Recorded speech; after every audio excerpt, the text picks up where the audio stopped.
You're about to learn everything there is to learn about beating the Italian game. No need to buy course. If you watch this full video and just apply exactly what I teach in your games, your chess will get better. So we're kicking things off with the 500 player. I'm going to be teaching you guys everything there is to learn about the Italian game. He plays knight f3 attacking the pawn. We play knight c6, guard the pawn. And once the bishop comes to c4, I'm going to be recommending that you guys go with the two knights defense. We're not afraid of the fried liver attack. Knight c3 is a mistake in which he played. Pawn to d3 is the correct move. So kicking off the video, how do we punish this knight c3 mistake? What we do here, we sacrifice the knight on e4. And then once his knight takes, we hit him with pawn to d5. Now pay attention to this idea. It's going to be popping up later down in the video. Once the knight takes, we play pawn to d5. He pulls the bishop back. This is all theoretical stuff. We take on e4. The bishop now has to take. And then I want you guys to realize that the bishop is attacking the knight, which is the main defender of this pawn. So let's just develop the bishop to d6. And if they castle, we're just going to be castling our king. So white decided to castle the king. Black is just going to castle the king. Bishop to g4, pinning the knight in that situation could have also been something. And pawn to d4 seems very counterintuitive, but pawn to d4 is actually a mistake. I've seen someone made that mistake in this actual video, but he decided to play d3, which is nice. Let's just develop our bishop, pinning the knight to the queen. Pawn h3, we're not going to be giving up our bishop for a knight. We're going to be pulling the bishop back, maintaining this annoying pin on the queen. And we basically want white to play a move like g4, because once white plays g4, then it exposes the king. This bishop on e4 is playing a good role in the game. For example, I want to play f5, but then there's bishop takes, pawn takes, and then e4 will not be as good. I'm thinking of playing knight d4, applying pressure to the knight, bishop takes, go here, hit the bishop. That's interesting. And then once the bishop goes back, I play f5. And then what if he checks? Then I move, and then c3. Okay, that is actually something.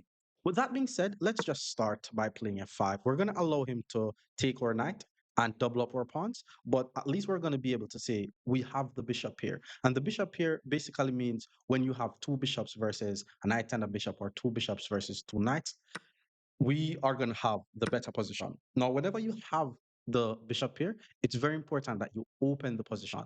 When I say open the position, I'm referring to getting rid of the pawns. And after bishop to b2, I think already I have a winning move here. I mean, I am pinning the knight. Pawn to e4 applies pressure to the knight. Push takes, takes, pawn to g4 is what I think he's going to play. But then I'm just going to take the knight, because if he takes my bishop, I have a very strong pawn on f3. And then queen to h4, and he's not able to guard. Well, he's able to play king to h2 though. Okay, king h2, rook f5, take the pawn, take on h3, and that's going to be mate. Hopefully you guys are able to see what I just saw, but I'm basically applying pressure to the pin piece. I want to ensure that you guys know everything about the Italian game, because I already made a video on how to play the Italian game. Now I want to make a video on how to play against the Italian game. And I want to do this with all the openings that I know that you guys play. So leave a comment on which opening I should do next. He took the pawn. Let's just take, applying a lot of pressure to the pin knight. Pawn to g4 is the only move in this position that just doesn't outright loses the knight. Or queen to d4. Okay, queen to d4 is not a bad move at all. This is called a battery. The queen and the bishop is applying pressure to g2. So I thought he would have played g4, but he is in fact threatening a checkmate and attacking my pawn. So I'm thinking of just playing queen to e7 here, guarding the mate, and so that way his knight is still under attack, and then he's going to move the knight. But I'm not going to lie, that's a nice move. I thought this was GG's. We have to guard the mate here. Queen e7, guard the pawn. I'm assuming he's going to play knight to e5. Knight e5, pawn c5 hits the queen, because the queen and the bishop guards the knight. So if I'm able to force away his queen from guarding the knight, then that could count for something. Queen d4 was nice though. That is called offense is the best defense.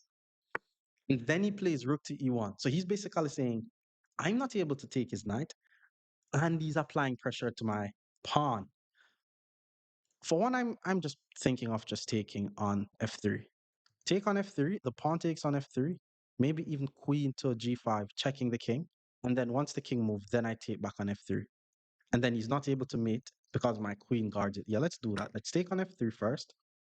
Once the pawn takes on f3, we have to ensure that we watch out for this checkmate. So, I mean, I could take on f3, but it doesn't really give me much. So let's check on g5. Checking on g5, I'm still preventing the mate. It's very important that I prevent that mate. The king now has to go to h1 or f1, and then we're going to be taking the pawn on f3.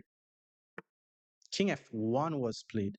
Now I'm thinking, do I play rook takes or pawn takes? If I play pawn takes, it allows queen to g2. I mean, queen to g4 is definitely a defense that he has. If I play rook takes, queen takes, then I double up the rooks. If I play rook takes, then I also double up the rooks. Okay, I'm actually going to play pawn takes. You know, pawn takes, I'm going to allow queen g4. The thing is, I don't want to trade the queens off the board. That's what I don't want to do because I think his king is very weak. Now, my king is not the strongest.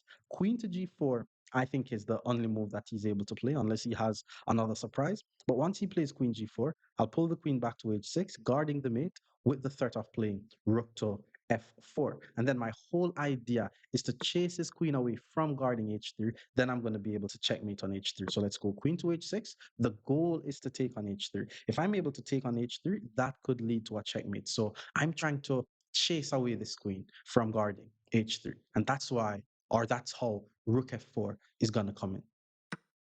Oh, guy was playing so well, being 500. And then he just surprised me with queen takes f3. I guess that's why he's 500. He just blundered his queen. So I've had this issue with a lot of persons where they actually play very, very good chess, but then they just make a blunder. If that's you, this video is going to be helping you with that because now it's just over. Queen takes, I'm going to swing my rook over in the game, and it's just GG's. He pulls the bishop back. Guess he wants to regain the queen, but let's just take on h3 with check, forcing the king to move. I could also check here, but I'm trying to go for a checkmate. So let's play bishop c5 actually. Now I have two pieces attacking his weak f2 pawn. If he adds defender, I could either check or add more attackers. So now it's just game for sure. King e1, okay, now we bring more pieces in the attack with check. Okay, he didn't block with the bishop, which means rook takes is just a checkmate. We're going to be beating the Italian game against 600 rated players. Stick around. Opponent is now in the 600 level. We're only going to be facing the Italian game. Let's go e5. Beating the Italian is the title of this video. Let's go knight to c6. And once the bishop goes to c4, we recommend the two knights defense. Now, in this position, there are a few moves that white could play in this position that's not good. For example, the fried liver attack, we know how to beat that. He decides to castle his king. Not bad. Whenever they castle, let's just develop. As whenever you play against the Italian game, always prioritize your development and your piece activity. Get all your minor pieces out before you castle the king. So before you see me make a move like just get my king out the center, I would try to play d6 bishop e6 or d6 bishop g4. Finish my development for the minor pieces, then I focus on the major pieces. He develops his knight. By the way, there's no knight takes here because then his knight is going to take and attack my bishop. Now we're going to play pawn to d6. I'm trying to get my bishop to either g4 or e6 in this position, especially if he plays pawn to d3. I think he needs to play h3. That's what I teach in my Italian video. He decides to play pawn to d3 instead, which means I'm now able to play bishop to g4, and that's going to be the most annoying pin on his queen. And one of the main plans in the Italian game is whenever you pin this knight, you should apply pressure to the pin knight. He allowed me to do it perfectly. And remember what I tell you guys, the pin against the knight is not threatening if your king is not castled. So don't worry about the pin against the knight. His king is castled, so now I'm able to play knight d4, applying pressure to his pinned knight. And from this position, I'm actually just gonna expose his king. And then once I get his king to be exposed, then I'm gonna start the attack. And that's how he's gonna be getting checkmated. Hmm. He plays bishop takes f6. Could take with the queen, but I'm sure he just wants to play knight to d5 in this position. But his king is just so exposed. I think I'm going to give something to him. Now, pawn takes is also a very nice move, by the way, because if I play pawn takes, the moment I take takes, my rook is going to get the g file. So they're both just two good moves. Queen takes, knight here, queen to h6, takes, king up, takes, and then queen to h5, and it's GG's.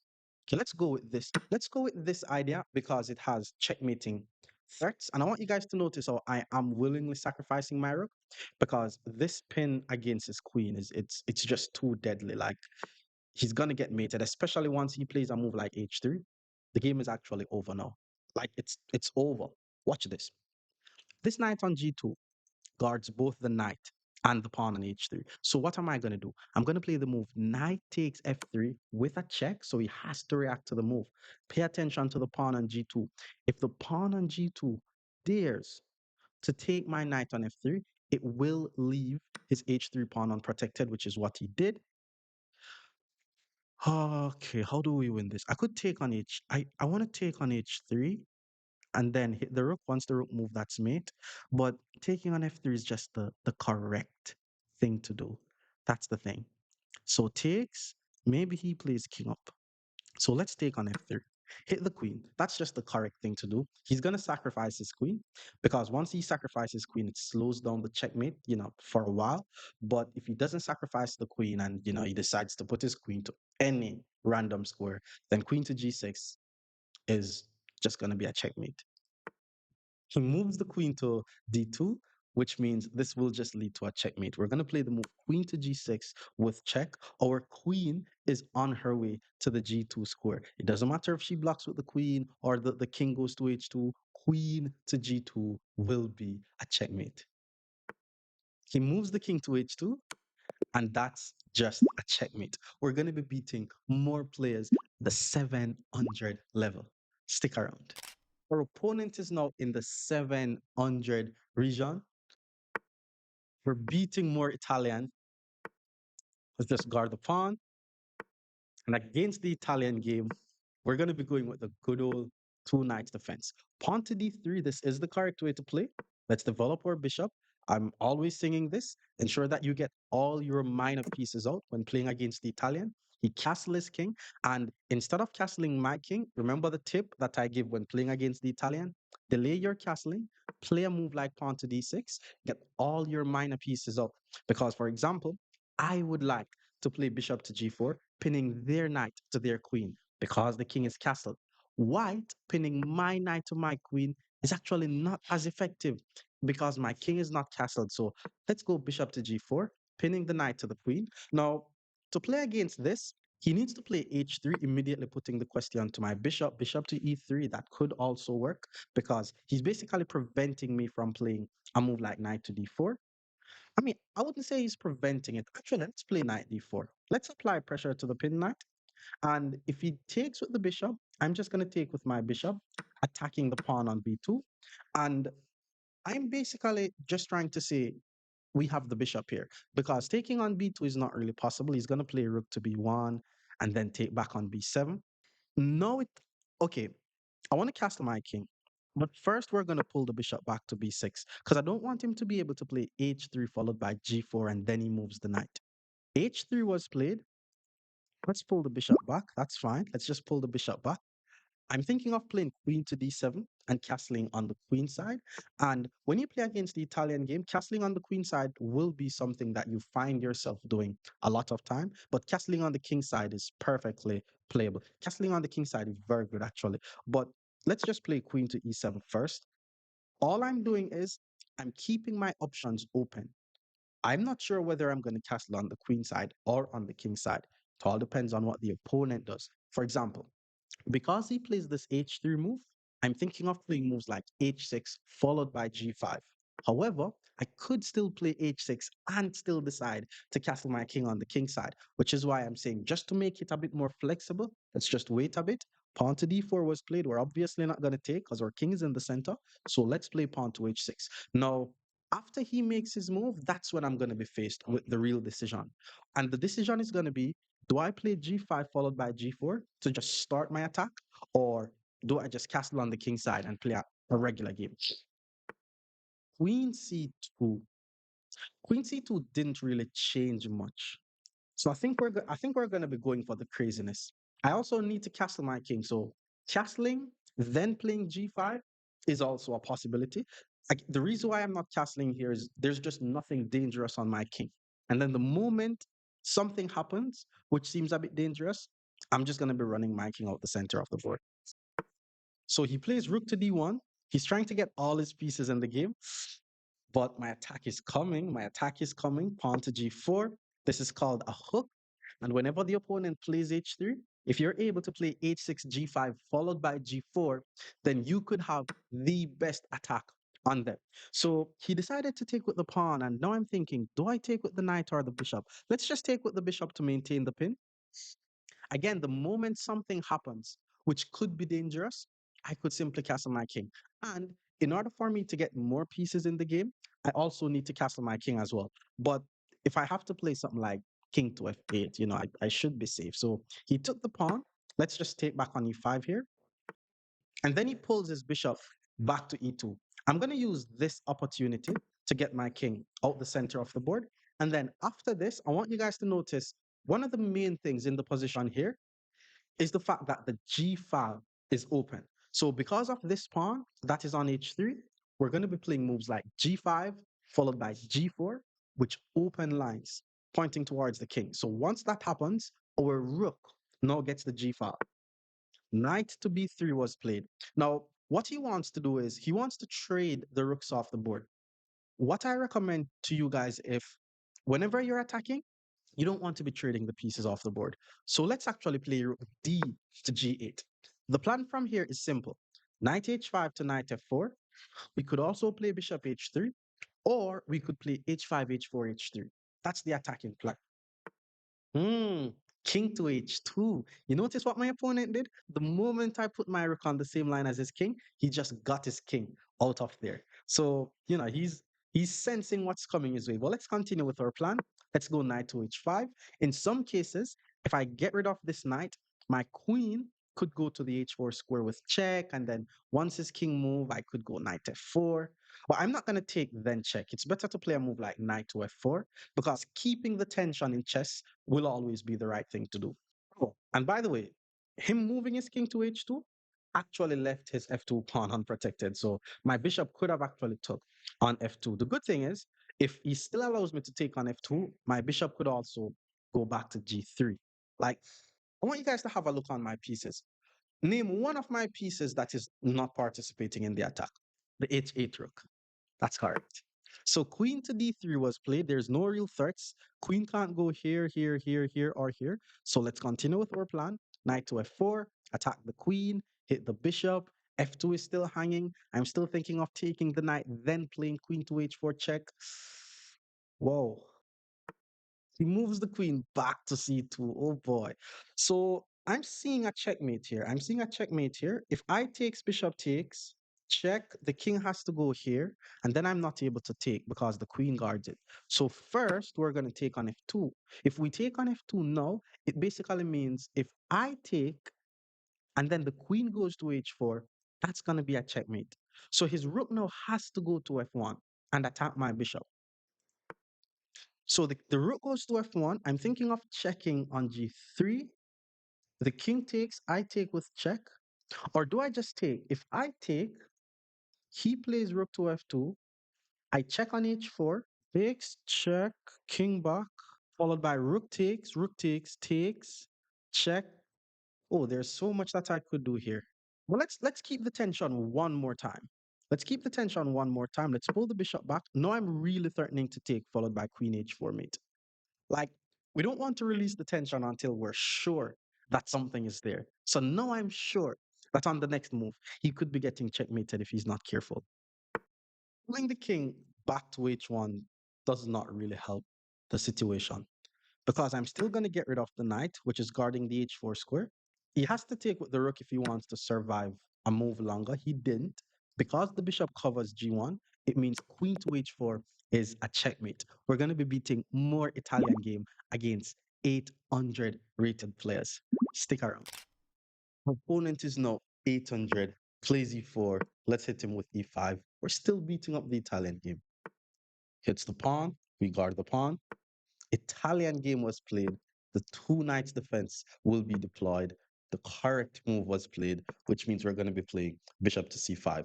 It's all a matter of development from here once they play d3. Now, I'm going to be speaking a lot about this bishop to g5 move. Please don't be afraid of bishop to g5 early. You kind of want them to play bishop to g5 early if your king is not castled. With that being said, do not castle your king if bishop g5 is on the board. We could play h6. We could also play d6. They're both good moves in this position. It's just a matter of preference. It's just a matter of where which one of the pawns was my most closer to. Now that he castles, we're gonna play h6. So it's like h6 then d6, d6 then h6, potato potato. Now we play h6. If he takes, the queen takes. We know that two bishops is going to be beating the knight and the bishop. We know that you should not be giving up a bishop for a knight. And if the bishop goes back to h4, which he did, we are allowed to play pawn to g5. Now, if we're going to be playing this pawn to g5 idea, again, we're not afraid of this sacrifice. The bishop has to go back. Our king is not yet castled. You shouldn't be comfortable playing the pawn to g5 idea with your king castled. If it's a situation where you have to do it, then that's fine, but it's not something that you want to do. Now, I want you to pay attention to what I'm about to do because things are about to get very, very weird.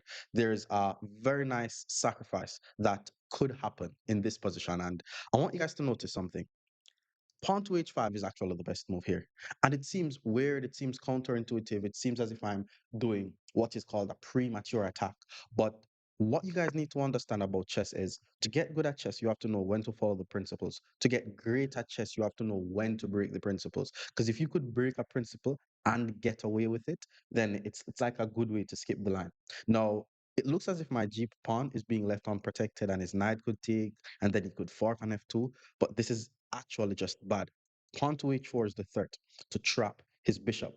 And if I'm faced with any difficulty at any time, I'm just going to develop my bishop to g4 or e6, move my queen, and run my king out the center of the board. For now, white has to be the one who is defending.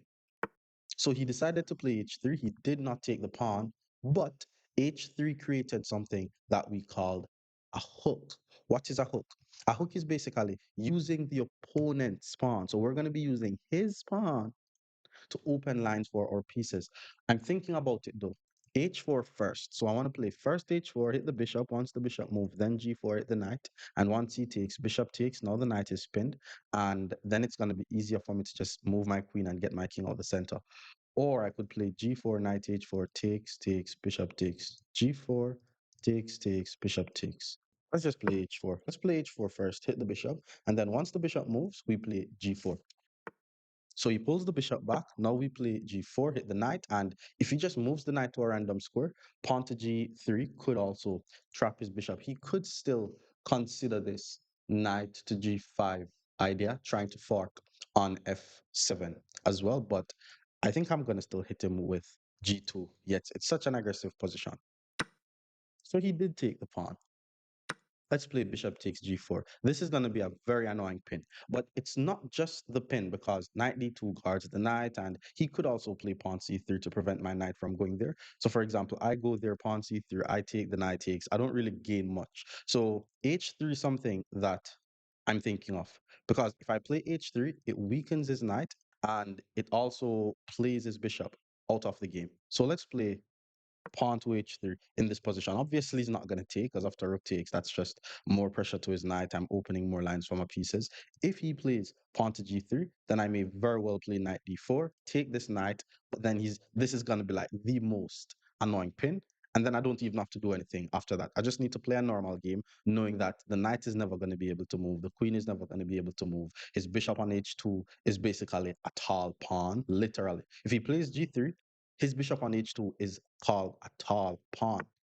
And yeah, it's just a tall pawn. Like, what's the difference between this bishop on h2 and a pawn being on h2? There's actually no difference. So I could say I'm ahead by a piece in this position. Without being ahead by a piece, I'm ahead by a piece. So he did play c3. This is what we spoke about. Take the knight. His knight has to take.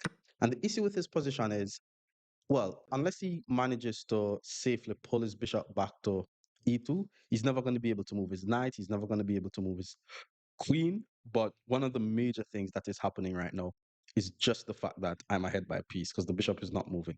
Now, if I could apply pressure to this knight one more time, just one more time, I'm going to win the night. So here's the move that it's actually win. No, it's not winning. It's tricky. So I have a plan here, right? I want to move my knight back to h7 with the whole idea of applying pressure to his pinned knight. But there's a level of carefulness that we have to have while doing this. For example, I'm thinking of bishop takes f7 check, king takes f7. Oh, but then if knight g5, queen takes, and if knight takes, I takes, and queen takes, I'm ahead by a piece. So let's play knight h7. Another thing that I was thinking of is just playing the move king to f8. King to f8 is also winning, surprisingly, because there's just nothing he could do to not lose the knight. Like there's no aggressive squares where he could move the queen. Once he moved the queen, we take the knight, and we're ahead by a piece, by the way. Don't look on what the computer says, not because it is saying it's equal here and here. I'm ahead by a piece. That's called a tall pawn. So if I win this night, I'm going to be ahead by two pieces. Okay, he just decided he was like, you know what? I'm just gonna move the queen. I know what's coming anyways. Let me just move my queen. And then he gave me the second piece. So now we're ahead by two pieces. Oh, I'm actually setting up something that is crazy here. Yo, okay. Let me tell you guys what my brain is saying. If I could get this bishop on f2 and this knight on f3, that is gonna be a checkmate. So I'm thinking of bishop g2 once the rook move, knight g5, followed by knight f3 mate. And then the f pawn is going to be pinned by the bishop, so he's not able to, unless he plays d4. So yeah, he's able to play d4. But we're ahead by two pieces, so this is completely winning. So he did find d4. But I'm going to complicate the game a bit now. If instead of taking, I'm going to pull the bishop back. Yeah, first I'm going to pull the bishop back. I have the same plan, by the way. I still want to do this and this, but I just don't want to lose my bishop in the process. Now, if he takes, well, he didn't take. He played queen e3, hit the bishop, but I could still continue with my plan. Knight to g5, because now I'm guarding the bishop. My next move, this is pinned, by the way, so he's not able to take. My next move is bishop to g2 to attack the rook, and then he's not going to be able to move the rook due to knight f3, which is not going to be a checkmate because he's going to be forced to sacrifice his queen, but we could live with that. B4 was played, did not affect anything. Let's continue with our plan. Bishop to g2. Now, this is why pattern recognition is so important in chess, because like in order to know how to plan, apart from the fact that you just need to know where the pawn meets, if you could just imagine where you would like your pieces. For example, another thing you could be like is if I could get my knight on c2, that would be a fork. And now you start mapping out, okay, how do I get my knight there? Knight to f3 is just GG's though. He has to sack his queen. We're going to take on f3. The pawn is still chilling on h2. And even after takes, here's what I'm visualizing now. If I could get my queen on g2, that would be a checkmate. With that being said, after queen takes, bishop takes, I'm thinking of moves like queen to f6, moving my bishop away from f3, then playing queen to g2 checkmate. Sack the queen. Let's take rook to e3. Like he's attacking my bishop, but the plan was to get my queen to the f3 square. So I don't mind this rook being on e3. In fact, I'm now targeting his d4 pawn like 12 times. I mean, one, two, three. He's only guarding it once. So there's nothing he could do to add any more defender. And if he moves the pawn, I'm going to take his rook. So my next move is actually to take the pawn, apply some pressure to his rook, and just figure out how I'm going to be getting my queen to the g2 square. Bishop f1 was played, which makes a lot of sense. He's covering his dark squares. But let's take. And if he takes with the pawn, bishop takes will also be a fork, hitting both his rooks at the same time. Okay, let's fork. This is just over. By the way, guys, this is just completely over. I'm also seeing another idea where if I could get my queen to f2, that could also lead to a checkmate. So I'm thinking of playing bishop to g2 here. And if the bishop takes, my bishop and my queen target f2. So let's go bishop to g2 here. It's just over. There's so many patterns. I mean, he could sacrifice his rook, but we're just going to take the rook and win the game. But then if he takes on g2, that's just a checkmate. He moves the rook, which means that's just a checkmate. We're going to be beating 900 rated players. Stick around. Our opponent is now in the 900 region. We're still going to be defeating the Italian game. Let's play e5 here. He attacks the pawn. Let's develop the knight, guarding the pawn. He plays the Italian game, and we're going to be going with a two knights defense. And he plays the fried liver attack. The reason why we play the two knights defense is we want them to play the fried liver attack. You don't understand. A lot of players play moves like h6, trying to play moves to prevent the fried liver attack. Why try to prevent the fried liver attack when you could play bishop to c5, the Traxler counter attack? Very, very strong line. And let him continue. Since he wants to fork, we're going to allow him to fork, which hits the queen and my rook at the same time. And then once he goes for that fork, that's when bishop takes f2 is going to hit him. So he went for the fork. Let's take on f2. King takes is you could say it's just losing. King to f1. I actually like king f1. These days, king f1 is actually one of my favorite lines because every time I sack on f2, people are like, but what if they do king f1? I don't know what to do if they go king f1. I got you, bro. Here's how to do it. Let me show you exactly how I'm going to punish this line. Queen to e7. We have to play queen to e7 because the knight is attacking our queen. We can't check the king. He takes the rook. But let me tell you what the plan is in this position. The plan is to ensure that you develop as quickly as possible. You want to put your queen or your rook on the f-file as quickly as possible. So you're going to play the move pawn to d5. We want to be able to play bishop to g4, which would trap the queen.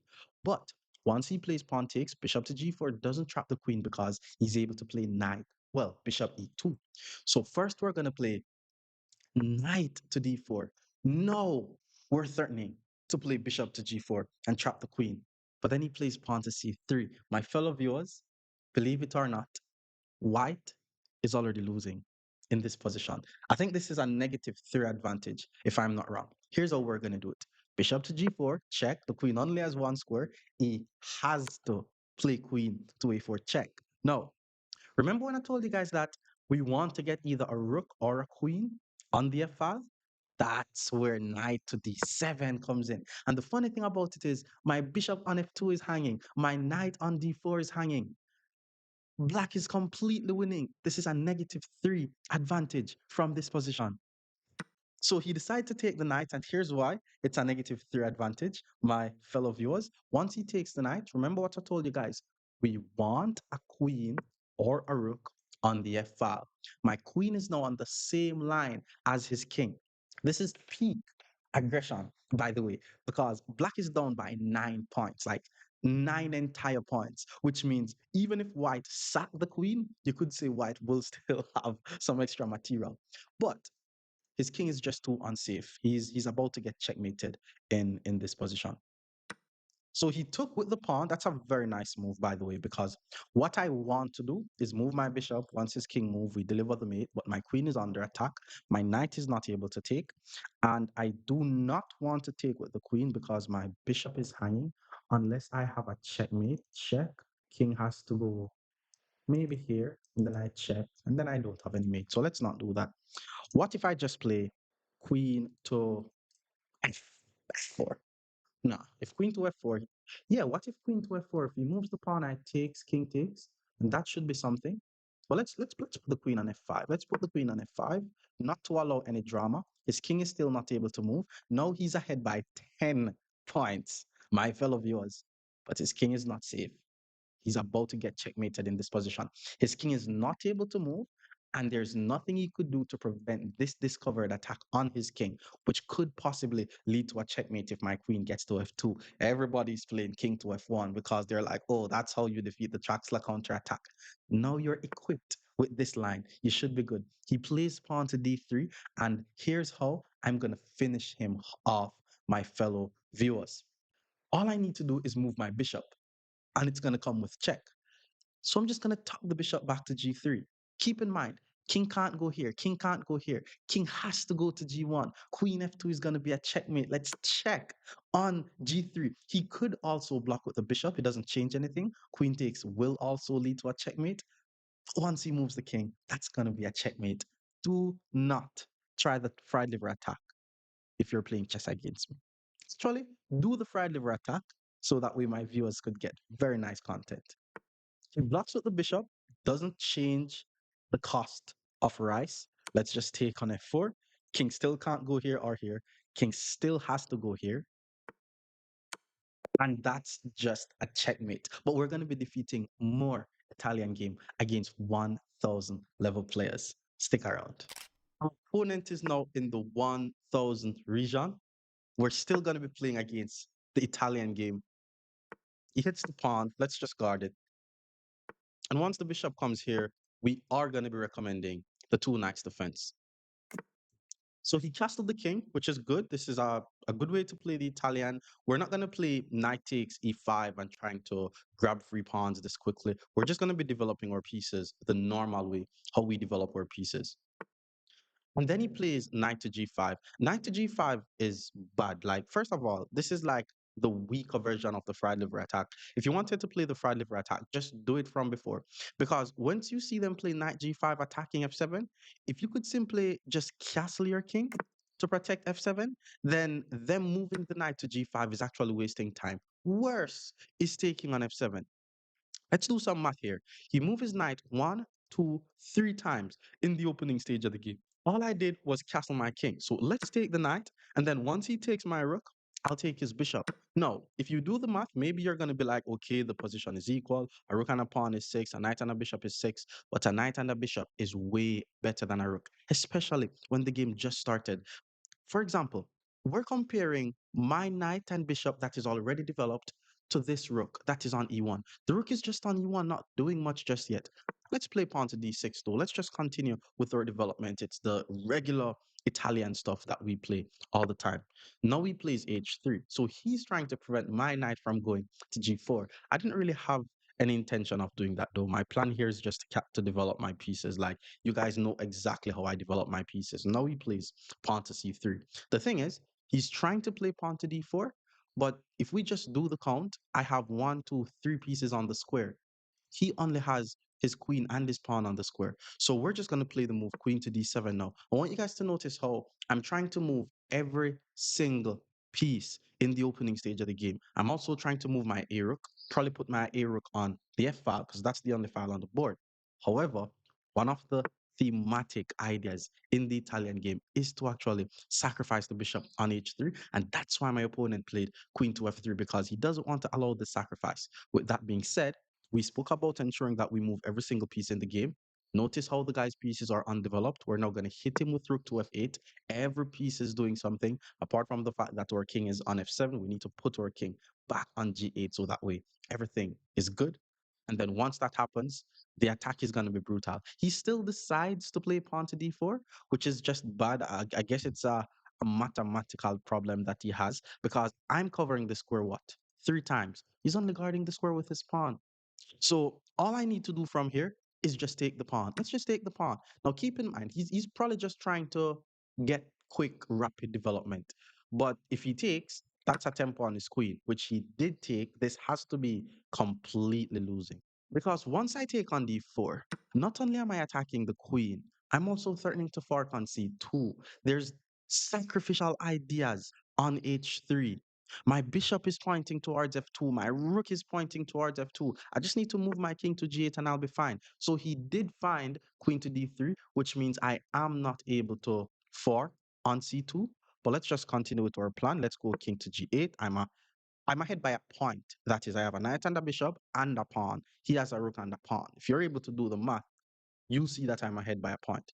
Every single piece that I have at this point is active and doing something in the game. He plays knight to c3. He's developing his pieces. Not bad, not bad. Now I definitely need to start my attack. All my pieces are in the game. It is time to start my attack. I'm going to kick off the attack by playing the move knight to h5. I like to play knight h5 followed by knight f4. I have it in a video that I have that is called Plans and Ideas in the Italian Game. It opens the line for my rook. The knight is going to f4. My bishop is still pointing towards f2. Keep that in mind. And based on what he does with his queen, I could also sacrifice on h3. So these are all the ideas that I want you guys to be using and applying in your games. Not sure if it works, but even knight to f3 check is something that is on my radar here. B4 is not bad. It's not a bad move. It's not a bad move. He's trying to do what we call a removing the guard tactic because my bishop is the main defender of the knight. With that being said, if I dare to take his pawn, his queen is going to take my knight and then he's winning. But we are forced to pull the bishop back to b6, ensuring that we're guarding the knight, and then we're just going to continue with our attack. We still want to put the knight on f4, assuming he does not play another forcing move. For example, I'm thinking of a4, trying to trap my bishop, but this does not work because knight to b3 just seems like such a very strong move. It hits the rook and it applies pressure to his f2 pawn. So he did play a4. That's surprising. Knight to b3 is what I'm thinking of. Just attacks the rook. The thing is, he is able to play rook a2, but my bishop is on the same line as the rook. So once I take his bishop and he takes back, he's going to lose his rook. Knight b3 is just a nice move. This is a double attack. f2 is being attacked twice, and his rook is under attack. Also, I want you guys to notice how my pieces are coordinating together. My bishop is pointing towards here. My bishop covers this diagonal. It's now crazy. The only downside of my position, you could say, which I don't think it's a downside, is the fact that I have an unprotected knight. Anytime you have an unprotected piece in your position, I just want you to treat that piece like a baby. You want to pay more attention to your unprotected pieces. It's just over now. He plays rook to a3, attacking my knight, but his f2 pawn is hanging. How we take on f2 could be a question. Now, here's what I'm thinking. I could play bishop takes f2, and if he plays king to f1, knight g3, technically a checkmate, but he's able to sack his queen and we win the game. And if he moves his king to some weird score, then we just take the rook and then we're just completely winning. So let's play bishop takes f2, and the game is over. What have we learned? The two knights defense is perfect to those fried liver attack players. Like, we want to play against fried liver attack players. He plays king to h1, so he's not about to get checkmated. Knight to g3 check. Yes, he's gonna move his king here, not necessarily seeing the mate, but a free rook is a free rook at the end of the day. My knight is not even hanging, so it's not a trade. Like, I just won a rook in this position. His bishop is now unprotected, so I'm also attacking his unprotected bishop.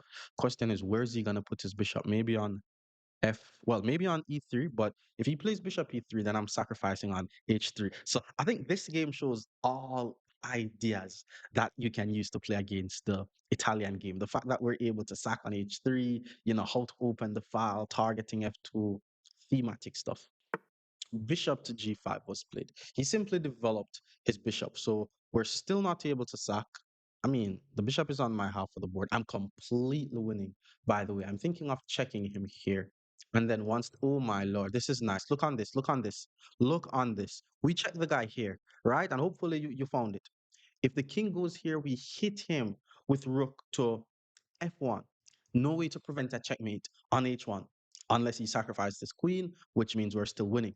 But if I play knight g3 and he goes king to g1, rook to f1, king here, that's mate, has to sack his queen, we win the game. Knight to g3, it's the winning move. So he did play king to h2. If we could get a rook here, that would be a checkmate. And seeing that the knight is guarded, rook to f1 is just GG's. Like, he just has to sacrifice his queen here. There's nothing he could do. There's just nothing he could do. Yeah, he sacked the queen. Now we take the queen, and we're completely winning. This should lead to some nasty checkmate. He moves the king. We spoke about the sacrifice. Well, that's a free knight, but we're going for mate. Let's sacrifice the bishop on h3. If he takes, we're just gonna take. Well, he did take, so this should be a checkmate. Let's check. King has to go here. We check. If he takes, that's a mate. If he moves bishop here, that leads to mate. So let's give a check. He has to move the king. Now we check here, hit the bishop, but we're actually going for mate. He took the knight, and that's a checkmate. Our next opponent is 1100, playing the Italian game. Stick around. Our opponent is now in the 1100 region. E4, we're only going to be seeing Italian game. Let's go knight c6. And once the bishop comes out, we're going to be hitting him with the two knights defense. This is what I recommend. Now, pawn to d4 is a very interesting way to play. Now, whenever you see them play this pawn to d4 move, it's fine.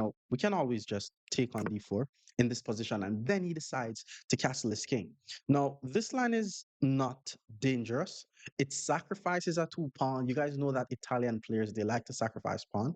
In this variation, it's actually best if we take the pawn. Now, it looks very, very risky. I know that it looks risky, but we want to take the pawn. So that way, after he plays rook to e1, we're able to play pawn to d5, attack the bishop, and guard the knight. Now, bishop takes d5 is actually the main move in this position. And yes, it looks weird and it seems weird, but everything is going to come full circle.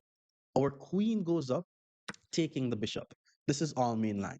The knight comes to c3. My pawn is not able to take the knight because my queen is pinned. My knight is not able to take his knight because my knight is pinned. So in this position, I have to find a square to move my queen. Moving the queen, we just need to play queen to h5 in this position. We're basically giving back the piece. And then after he plays knight to e6, the goal from here is just to complete our development. So what I'm going to do here is I'm thinking of bishop to g4, and I'm also thinking of bishop to e6, two decent moves in this position. But let's just go bishop to e6 here. I'm just going to castle my king next move and guard my pawn. I think he has to take on d4. But then once he takes on d4, you take the queen, you take the knight, then the game is just completely drawn and we manage to equalize. Bishop to g5 is also another one of the main moves in the Italian game, where the threat is actually to play bishop to f6. And believe it or not, we're not going to be able to take on f6 because knight takes f6 is going to be a fork. So it's fine though. This is all main line. No need to worry about anything. I'm going to start by playing bishop to b4, attacking his rook because I want to just get my king out the center of the board. Now, the more threatening move that he needs to play here is pawn to c3. Even though I'm going to be ahead by a pawn, he has to try things that at least keeps my king in the center of the board. So if he plays a weird looking moves like rook e2 or bishop back to d2, then I'm just fine. So he did play c3. We need to take on c3 here. It opens up this d file for his queen, so we have to be a bit careful. And my bishop is under attack. We have to find a safe square for the bishop. I'm thinking of just pulling the bishop back to a5 here, actually. I am also thinking of bishop to e7. So if you play bishop e7, that's not a bad move. But let's just pull the bishop back to a5. I'm just trying to castle on the next move. So if he plays bishop f6, again, we don't take. That's a fork. But if he plays bishop f6, I'm able to castle. What I'm doing now is I'm trying to look for all of those moves that would keep my king in the center of the board, or something that would try to prevent me from castling, or some move that attacks something else. So that way, if I decide to castle, I may be in trouble. For example, this move, rook to b1, he's basically saying, it's fine. You're able to castle your king.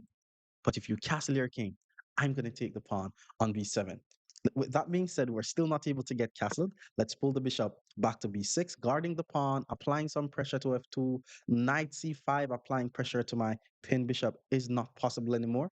But we are ahead by a pawn, and I am planning on castling on the next move. So what move could he play now that prevents me from castling?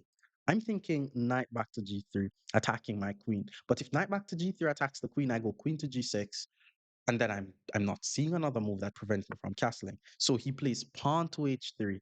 You don't want to be playing like, guys, the Italian game is aggressive. In the Italian game, you sack piece, you attack, you keep people's king in the center. You don't want to be playing weird moves like h3 if you're going to do that. Now my king's out the center of the board. I have zero issues, and I'm ahead by a pawn. So we could say this was a successful line against equalizing versus the Italian game. He pulls the knight back. That's the move that we were expecting. I want you guys to notice one more thing about the position. This pawn on f2 is pinned. So in some cases, if my queen is able to capture this knight, it's actually going to be a free knight. But let's just move the queen. My queen is under attack, and g6 is the only safe square for my queen. The good thing is there's no more knight moves to attack my queen because his bishop would be hanging. And my bishop is attacking that unprotected pawn on a2. And I don't see a reason why I wouldn't take that pawn. Well, maybe if you say my rooks are not yet in the game and I'm being too greedy, but it's a pawn at the end of the day, you know? So he pulls the bishop back. So if I take here, he's going to play rook takes, and then his knight is actually safe. So that's not a bad move. What I'm also looking on is to play rook to d8 and apply pressure to his queen. But why am I going to help the guy to protect the pawn? Like, for example, rook to d1, he could play queen to e2. Wait, this is actually interesting. Because if rook to d8, if he goes here, that's a queen. If he goes here, then I take. Oh, but then he plays queen takes. And then if I take here, the rook takes here. So let's just take the free pawn. We're now ahead by 2 pawns. Like, as you guys notice, my only concern is the fact that my rooks are not doing anything. And you know that I'm a very principled person. I try to ensure that every single piece is doing something. And in this case, my rooks are not doing anything. But we grab the free pawn, it gains a tempo on his rook, so that's fine, which means once he moves the rook, once he reacts to our move, we're now going to pull our, well, not necessarily pull our bishop back, but we could also swing this rook in the game, gaining a tempo on the queen, then pulling the bishop back. Let's see. So rook to d2 was played, was expecting that. Now this is called danger levels that I'm about to do. Yes, my bishop is under attack, but the bishop is 3 points. If you're able to attack something that is more valuable than 3 points, for example, rook to d8, bringing all your pieces in the game, then you're fine. Now, rook to d2 seems like the move that makes a lot of sense, which, and if he plays rook to d2, it means my bishop is no longer going to be under attack. So I could even use the time to bring more pieces in the game. He moves his queen to c1. That was not the move I was expecting. Queen c1. Okay, my bishop is under attack. We have to move the bishop. Whenever you have a piece under attack, you want to move that piece to a square where it attacks something else so that way you keep the tempo. So what I'm going to do here is I'm going to play the move bishop back to d5. Also, it's very important that we centralize our pieces. So centralizing the bishop basically means the bishop is playing on two different sides. I am actively threatening to take his knight. Yes, I'm about to give up my bishop for a knight if he allows it, but that's because it would expose his king. He decides to take on b6. If I take, it gives him time to move away his bishop. So let's just take on a6 first. Taking with the c pawn is also a possibility because now my a pawn is just passed and I can just push my a pawn up the board. But let's just take with the a pawn, you know. It's also principle to take towards the center of the board. This is now the third. This is the move that he has to do something about. Rook to e3 was played. He defended against the threat. But defending against the threat does not work, my fellow viewers, because what my brain, I'm actually seeing a knight going to d3. These are the types of patterns that you should be able to see to get better of chess. Now, because I'm seeing a knight on the d3 square, I'm already thinking of knight e5 to d3. With that being said, I can only get to the e5 square if I get rid of this knight. So if I take on f3 still, he kind of has to play pawn takes, which is not why he puts the rook there. So once I take on f3 and he plays rook takes f3, my knight gets to the e5 square with a tempo. Tempo basically means he has to move the rook, otherwise I take the rook. But then once he moves the rook, I hit him with knight to d3 and we get the fork. So let's take on d3. And we spoke about this a lot of times. If you want to be able to play like me, you know, do these types of tactics when you're playing, you should be looking on those moves that you put your pieces on the opponent's half of the board. Or if you can't put a piece on the opponent's half of the board, you at least point a piece towards the opponent's half of the board. So let's go knight to e5. And another thing that will help you guys to find all the best moves is knowing how to evaluate a chess position. And evaluating a chess position has to do with comparing the pieces. You're like, okay, what is this piece doing versus his piece? So he moves the rook.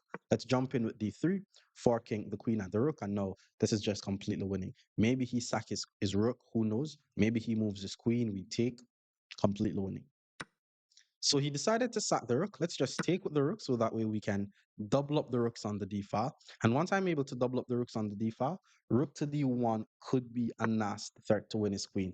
Pawn c4, that move did nothing. Let's just go rook to d8.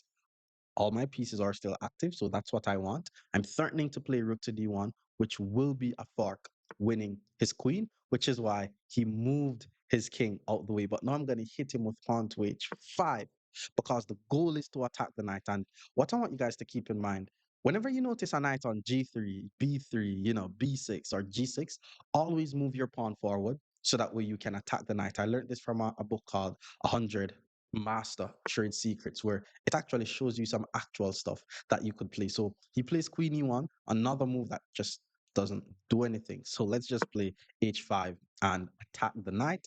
Knight now has to move. I'm assuming he's going to play the move Knight E5, you know, because it centralized the knight. So it's definitely not a bad move. I wanted to check his king, actually. I'm thinking of playing this. The queen is the only defender of the knight. So if I play this, you could say I'm trying to chase away the queen from guarding the knight. So let's go rook to d1. And I also have other ideas. For example, after he moves his queen to e3, I'm thinking of anything I could do to get this rook on h1. Because if I could get that rook on h1, that could be a checkmate. Or if this pawn wasn't here, queen to g1 would be a checkmate. So that's what I'm thinking of. So the question is, where do I put this rook? Let's go rook to a1. Rook to d1 is the threat. So he basically has a chance to prevent this though. But for example, if he plays something like rook to d2, we are gonna trade, most likely. Rook to e8 isn't as good as it looks because even though it applies pressure to his pin knight, he could check and win my rook. So he decides to play pawn to g4. I think he sees what is coming and he's trying to prevent it. But let's just take on g3 here. I'm trying to open his king as best as I can. He moves the king out the way. That move was really not necessary. Like, why didn't you just take back the pawn, bro? Because now that my queen is on the same line as his king, I just need to take on f2 with check. And then if the king takes, my queen starts infiltrating on his back rank, which will lead to a checkmate. So that's a check. That's a discovered check. He took with the king, check. Okay, let's say he goes here. How do we continue? Yeah, let's check. Let's give the check, knowing that he has to move the king. He has to move the king to either f3 or e2. Now, okay, he moves the king to e2. That was also not the square for the queen, bro, because my queen is attacking his queen. But I'm not just going to take the queen because my queen and my rook is working together here. So what I'm going to do is I'm going to do, well, a skewer. I'm going to play the move rook to e1, check. The king now has to move, and then we're going to grab the queen for free. And this will also lead to a checkmate. He has to play king f3, and then I'm going to take the queen. King moves to f3. Let's just take the queen. The king now has to go here. We're going to take the knight with check. In a few moves, this is going to be a checkmate. He moves the king. Now, let's bring more pieces in the game. Let's give a check here. The king has to go here. King goes here. And that's wait, that's not that's not mate because he takes the rook, but that's a checkmate. We're gonna be beating the Italian game against 1200 rated players. Stick around. Our opponent is in the 1200 region. We're still gonna be beating the Italian game. Let's just guard the knight first. Good old two knights defense. My recommendation. D3 is the correct move. After D3, we're just going to be developing our bishop to C5 here, and then C3. I was actually not expecting to see C3 at the 1200 level. This is actually theoretical stuff. The plan with C3 is to play D4 later on in the future, but let's see how well he understands it. Let's play pawn to D6. We're still just trying to develop all our minor pieces before we even castle our king basically. So bishop to g4 or bishop to e6 is the plan. But whenever you see them play moves like c3, we don't really want to play moves like bishop to g4 because we can't apply pressure to the knight. He plays d4. Now, d4 is definitely a bit too early. I don't think you want to play d4 this early because once I take and the pawn takes, my bishop is under attack. Now, all I need to do is check on b4. And we're basically playing the other variation, but I'm ahead by a tempo, if that makes sense, because I already played this pawn to d6 move. Now, moves like knight takes e4 is usually a free pawn, but what he's playing is something very similar to what I play. So I know all the risk that is associated with it. So you know what I'm going to do? I'm just going to get my king out the center of the board. Get my king out the center of the board, develop my last bishop, and then I could start doing weird stuff. The good thing is his center is under attack. All my pieces are attacking his center. I think he did it too quickly. For example, now that he castles, I'm able to pin his knight to the queen, and I'm also threatening to just take the knight. And if the queen takes, knight takes d4, which means once I take the knight, he has to take with a pawn. Why would he play a3 here? With all due respect, that was a bad move, sir. Because, okay, my bishop is under attack. Why wouldn't I just take the knight, especially since the knight is the only defender on the e4 pawn? This is just removing the guard, no? Get rid of the knight. Once he takes back, we take on e4, hit this pawn, and we're ahead by a pawn, especially if he allows me to play d5. Usually white players play d5, hit the knight, but then knight here hits the bishop, apply pressure to his knight. Yeah, I think we're already doing perfectly fine here. Queen to d3 was played. My knight is under attack. How do I defend the knight? I'm thinking of bishop to f5 just to get some discovered attacking ideas. I'm also thinking of a rook to e8, pawn to d5 hits the bishop. Yeah, let's just, who wouldn't play d5 here? Let's just hit the bishop. Bishop to b5 is what he needs to play. And I'm still thinking of bishop f5 though. Nothing is wrong with putting the bishop on the same line as the queen. There can't be anything wrong with that. Oh, but then he pulled his bishop back to b3. I wasn't expecting that. Knight here hits the bishop. If he pulls the bishop back, I could go knight here. He's probably going to pull the bishop back here. Let's play bishop to f5 now. My bishop is on the same diagonal as his queen. So now he has to be careful. He has to move his queen off the same diagonal as my bishop. Otherwise, I'm going to be hitting him with discovered attacking ideas. For example, my fellow viewers, he pulls the bishop back to c2. Now, all I need to do is move my knight anywhere, and his queen is going to be under attack. Does it work though? Can I play knight to g3, hits the queen, queen to d2? I don't think it works actually. Knight g3, queen e2 or d2. Queen d2 is the move. And then I take his bishop. Because if I take his, oh, I could take his rook, hit the queen. Yeah, let's go knight to g3. This is called a discovered attack, by the way. Notice how all I did was to move my knight out the way so that way I'm able to reveal the attack on his queen. So if the queen goes to d1, I first take the bishop, then take the rook. If the queen goes to d2, I take the rook, knowing that my knight is attacking the queen. If the queen goes to e3, I take the rook, hit the queen, which means we're winning material. So the queen went back to d1. We spoke about this. We don't want to take the rook. He's going to take our bishop. The knight is going to be trapped. So first we have to take the bishop, which attacks the queen. And then once the queen takes, now we take the rook. We're now just ahead in material. From here, we're just going to be bringing as many pieces over in the game. Now, just by looking on where the queen is pointing, I think he wants to play knight to d5, threatening a checkmate on h7. I'm really not too scared of that though, honestly. So let's just play queen to d6. Let's just develop the queen so that way the rooks are connected. If the knight goes here, I'm just going to play g6 and I'm fine. a4 was played. Why did the guy play a4? He's actually clearing the a3 square so that way his bishop is able to get to a3. Hits my queen, hits my rook. That would be a nice skewer. With that being said, let's just move the rook off the dark square, controlling the file. And one thing I want you guys to keep in mind is whenever you're playing against a dark squared bishop, just put your pieces on light squares. You can't go wrong, and vice versa. So my queen is now under attack. We have to move the queen. Let's just play queen to f4. Let's keep things on his half of the board.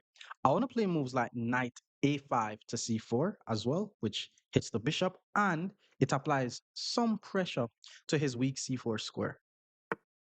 Okay, he pulls the bishop back. He undeveloped his bishop just to chase my queen again. Where do we put the queen though?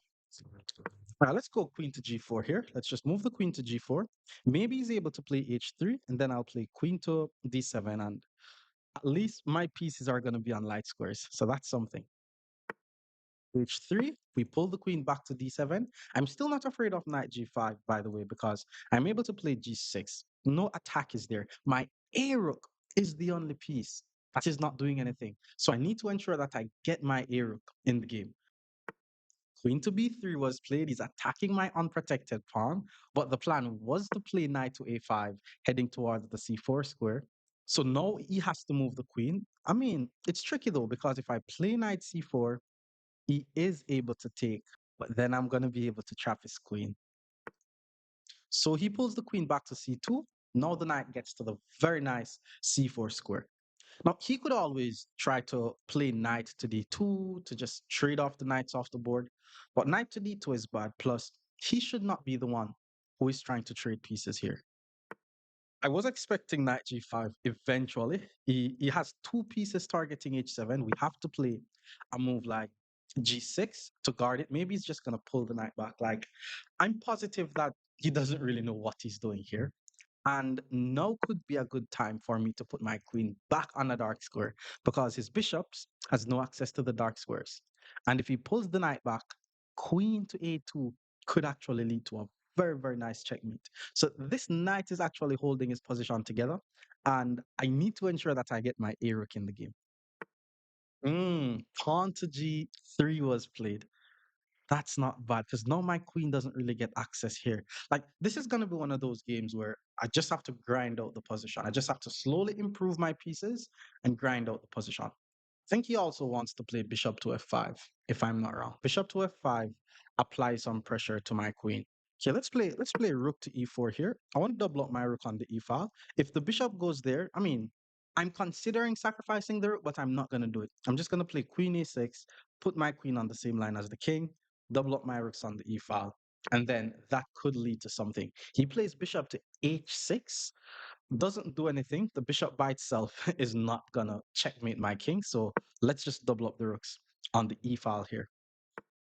Rook to e1. Why does he want to trade and he's the one who is down in material? That's bad. How and I'm able to take knight takes, play queen to e6, hits the knight, and apply pressure to the unprotected pawn. And if he allows me to take the pawn, I hit the king and I hit the bishop at the same time. So let's take the rook. He's trading.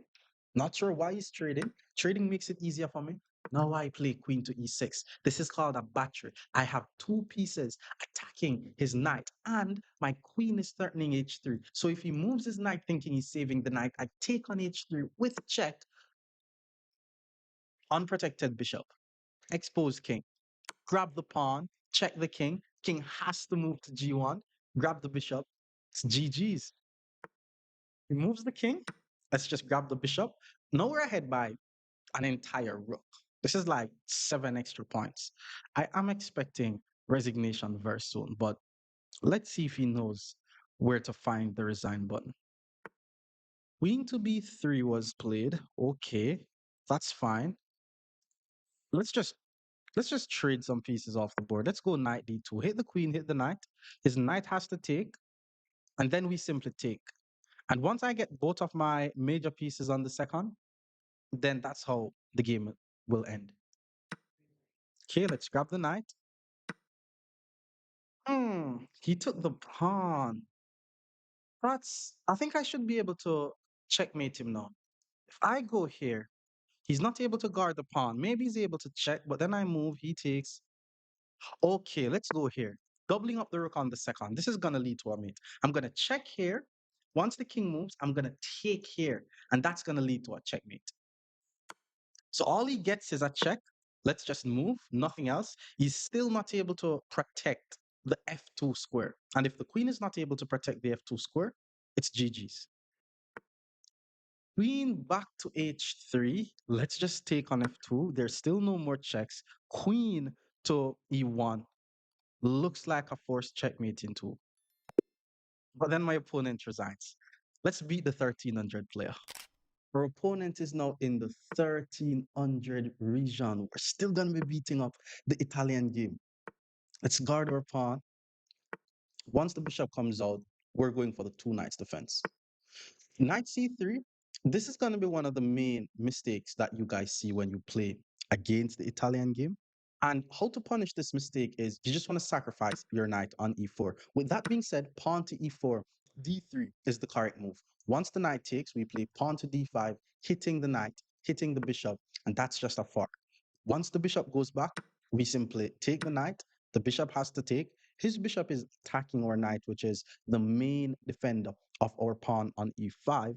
And that's where bishop to d6 comes into play. Just developing our bishop, guarding the pawn. From here, our goal is just to get our king out the center of the board. And just like that, we managed to equalize playing with the black pieces. He castled his king.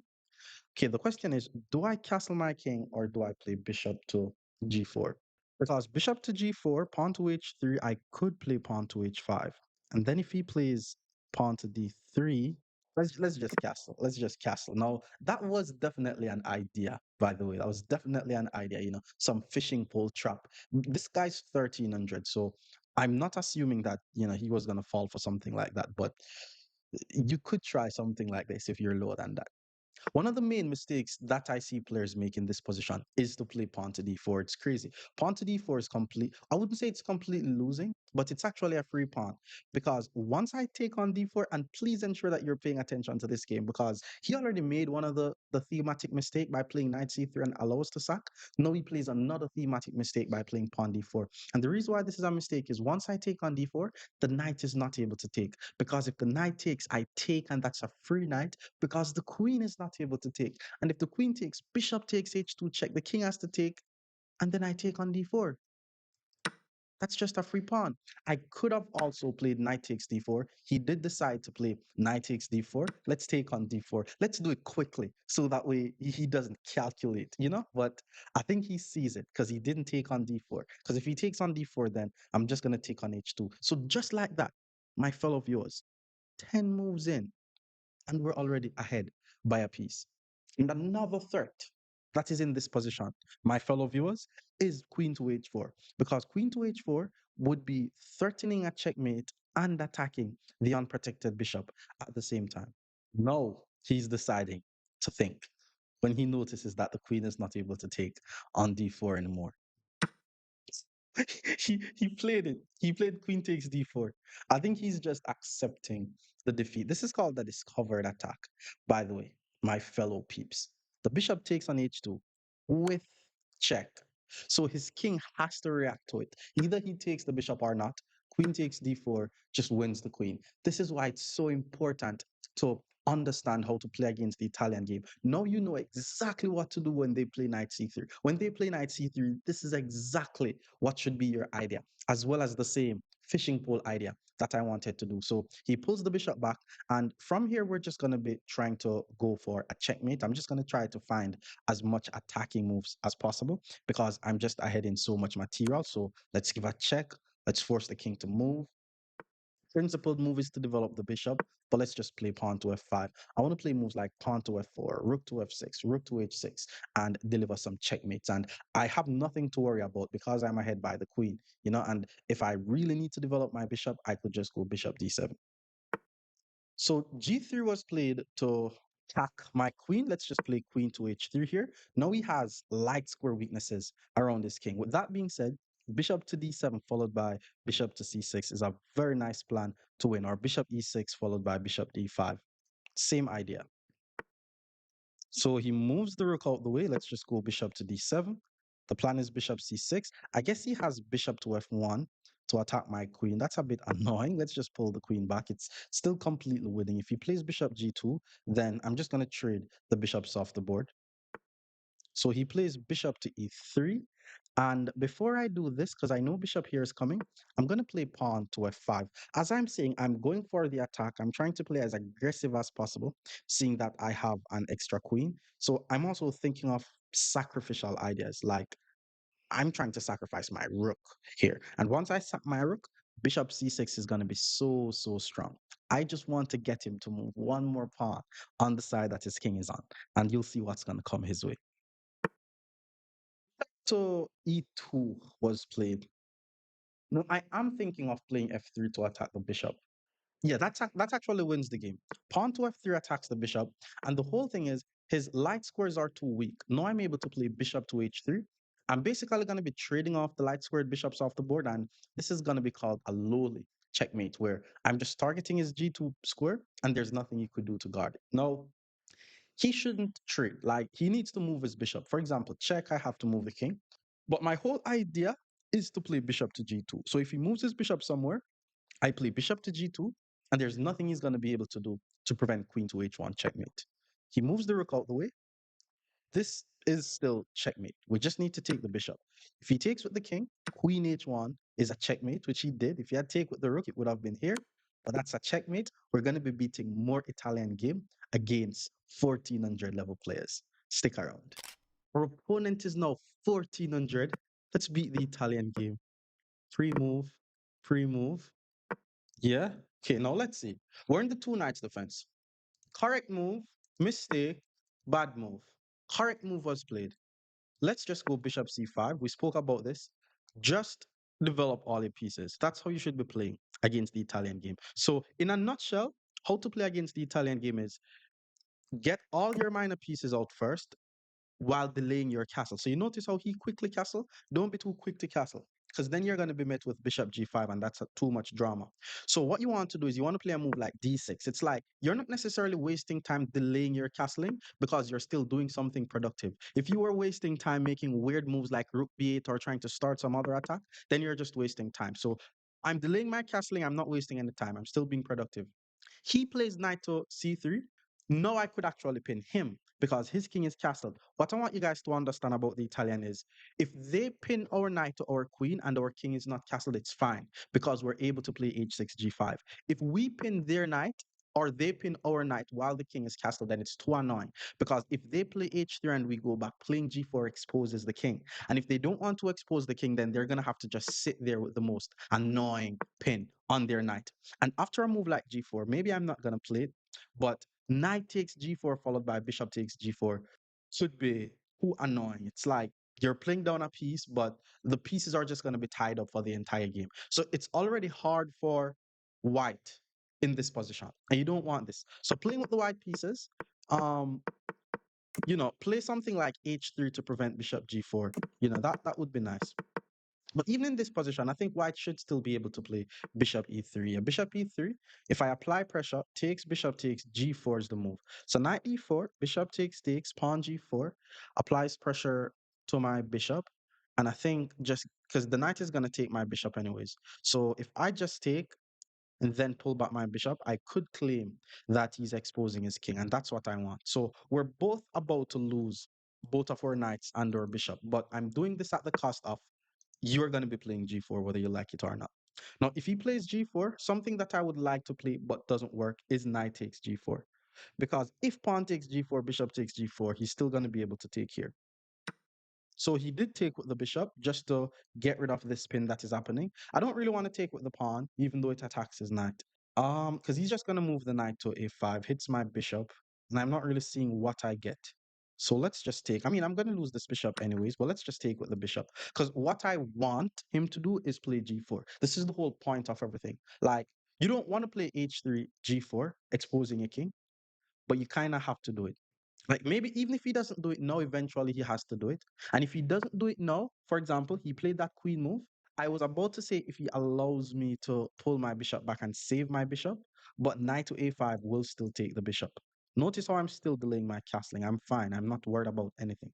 So I'm actually thinking of playing a6 here so that way I can pull my bishop back to a7. If he allows that, then he's toast. So let's go a6. Maybe he thinks I want to play b5 and then he's going to play a4. But my plan is just to pull my bishop back to a7 or even b6. Because if the knight goes here, I'm able to go back to b7 and I'm fine. So he did play a4. You see, I think that's his idea. Now I could save my bishop because even if I don't pull my bishop all the way back to a7, also he plays a4, so a knight is not going to a4 anytime soon. So I think let's just. But if I go here, maybe I have to worry about d4 in the future. Nah, not really. Let's just save the bishop. No, I could say I have two things. I have the bishop here, and I have this annoying pin. Please, if you're playing with white, do not allow this annoying pin. If you're playing with black, pin the guy. Same thing with the other side, because remember that it's a symmetrical opening. Okay, maybe I'm saying this a lot. Leave a comment if you understand it, because I don't want to be too repetitive. But the pin is not effective if your king is not castled, because h6 g5 actually means that you're attacking. I actually played a game where I played h6 g5, so you guys are going to be able to understand it. Now he plays knight to d5. Knight to d5 was played. It's not a terrible move. It doesn't really do much. Like if I take the bishop takes, hit the c6, chases away the bishop. Bishop has to move. Or I could just castle my king, and then if he takes, my queen takes. I'm just fine either way. So let's just get the king out the center of the board here. Now I'm going to castle my king. Another thing that I could have done, which would have been way more aggressive, and I have done it in this speed run, is maybe I play c6, knight takes, queen takes, and then I try to castle on the queen side, which is a bit risky as well. So he plays c3, either b4 or d4 could be some possible moves that I'm thinking of. None of them is as threatening. His queen is just gonna have to be sitting here for a while. So the knight is on my half of the board. Let's just play c6, get the knight out of my half of the board. And if the knight takes and my queen takes, I have three pieces covering the d4 square. So it's going to be easier for me to not allow him to play a move like d4. Okay, but then he chose to play knight e3. Knight e3 is not a bad move. I wasn't expecting that move. Maybe he wants to put the knight here. I thought he would have took, but he did not take. Looks like he has a good coach. Okay, what if I play d5 now, though? Another thing that I want you guys to keep in mind is you're playing the Italian game and you're telling me that you don't have any plan. You don't know what to do after you develop your pieces. Your plan should be a pawn break. Like I said this too much time. Plan, break. It rhymes. It plans, break. If you say it fast enough, they rhyme with each other. Planning comes from the pawn. I'm going to play the move pawn to d5. Hit the bishop. I am aware that I'm leaving my pawn on e5 unprotected. So if you're playing a move like d5 and you didn't think about the fact that what was my pawn doing, what is my pawn no longer doing, then d5 is a mistake. I know d5 is fine because for one, the knight is pinned, but two, after take stakes, I have a tempo on his bishop and he still has to move the bishop. Now, after take stakes and he moves the bishop, he is going to be threatening to play g4 followed by taking the pawn. With that being said, my minor pieces has already been developed. I'm going to be developing my major pieces after. So now that he took, I would actually like to take with the knight so that way my knight gets to the f4 score, but his knight is there. Like, if you could get your knight to the f4 score anytime, if you're playing with black, or if you're playing with white, get your knight to the f5 score, then you're doing very nice. He has to save his bishop. He definitely has to save his. Oh, I'm winning. I'm actually winning. My bad. I think he has to play g4 here then, which means I'm not winning. So now that he pulls the bishop back, I told you guys about this. I actually didn't see that I was able to just play e4 and PP on the PP. And this is because his queen is on e2. Because his queen is on e2, I'm able to play pawn to e4. The knight is pinned. When a piece is pinned, what do? You apply pressure to the pinned piece. After e4 takes, I'm still applying pressure to the pinned piece. Now, after a move like e4 takes, they usually try to play g4. But if he plays g4, my pawn is able to take his knight and attack his queen. So he has to react to this by taking, and then I pull my bishop back. So pawn to e4 is just winning. You're learning something from this video and you don't at least like it. Because my goal is to ensure that the things that you see in courses, you're able to see that in my videos. So if you think that's the whole idea, then like the video. Use your other phone and like the video. Leave a comment so that way it helps the video. Or he has queen c4, which I did not see, by the way, but I'm still winning. You need to solve this, but if I take his knight, he takes my bishop, and I'm not winning. So what am I going to do? I'm going to solve the issue that I have with my bishop first by playing an in-between move. So before I take his knight, first I'm going to take this knight. So that way, this is not just a trade. I trade this. So this is 3 for 3. I'm trading this. But once he takes, then I take the knight. And then you could say that I'm ahead in my T-roll. Now I take the knight. He could also take with the pawn here, but I'm just ahead in my T-roll now, so I'm winning. But then he plays g4 first, which makes some sense. Maybe I'm just going to check him to annoy him, but that's going to be wasting time. Let's just pull the bishop back. I'm just winning here. Rook takes f3 is not as fancy as it looks because his rooks are not connected. You always want to ensure that your pieces are connected and working with each other.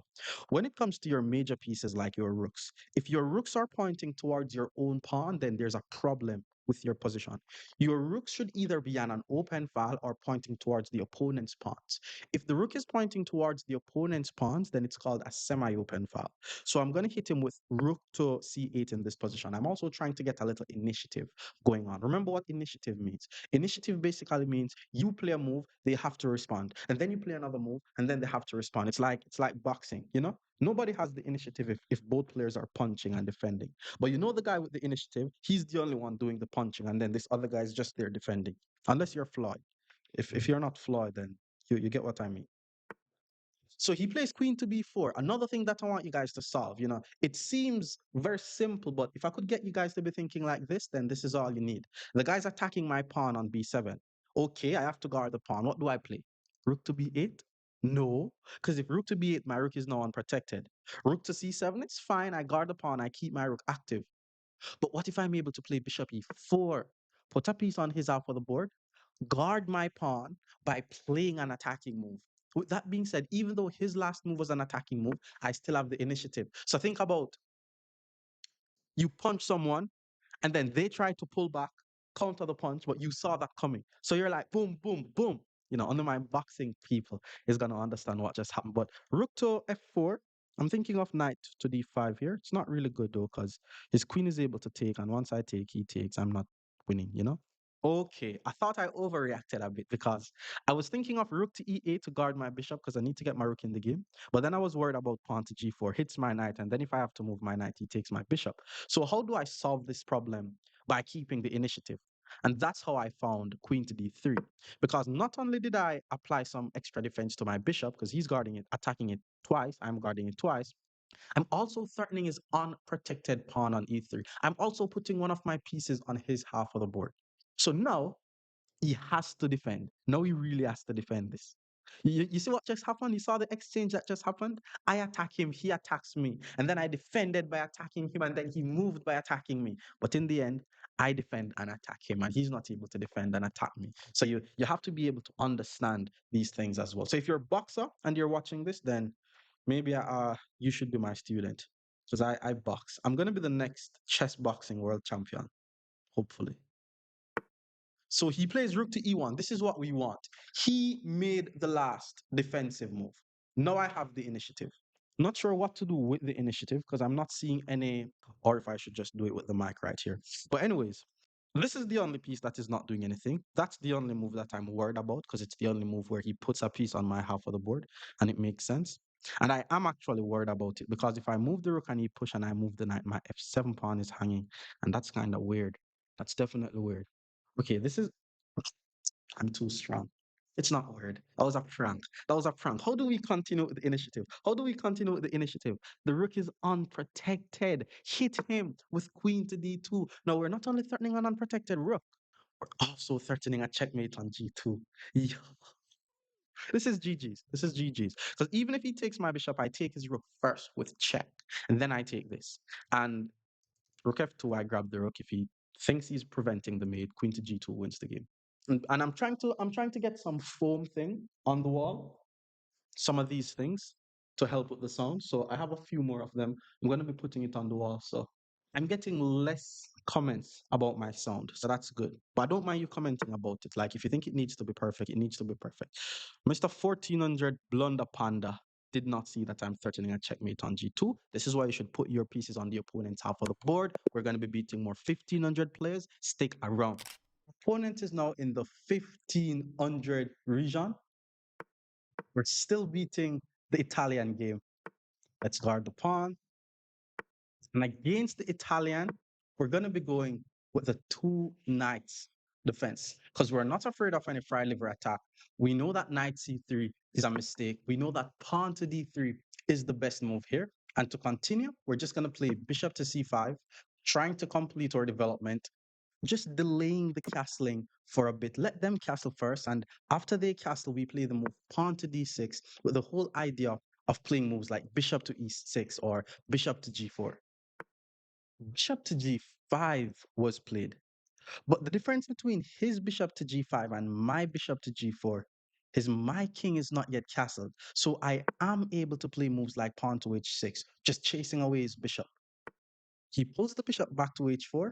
Now we play pawn to g5, hitting the bishop again. And this is something that is super important. I want you guys to keep this in mind. Look on what I'm about to do. First of all, we're not afraid of any sacrifices. He pulls the bishop back to g3. Do you guys notice how my pawn on h6 is guarding this pawn on g5? And if I move the pawn to h5, I'm going to lose the pawn on g5? I'm still going to move the pawn to h5. If his knight takes, thinking that there's a fork, it's actually losing. I'm actually going to play pawn to h4, allow him to take on f7, sacrifice my queen, and then I'm going to have a winning attack on his queen.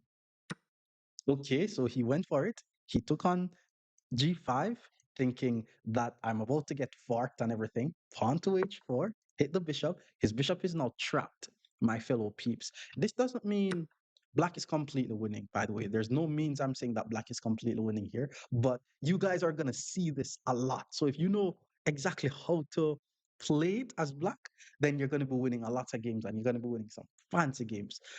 He's hitting my rook, he's hitting my queen. Let's just take on g3.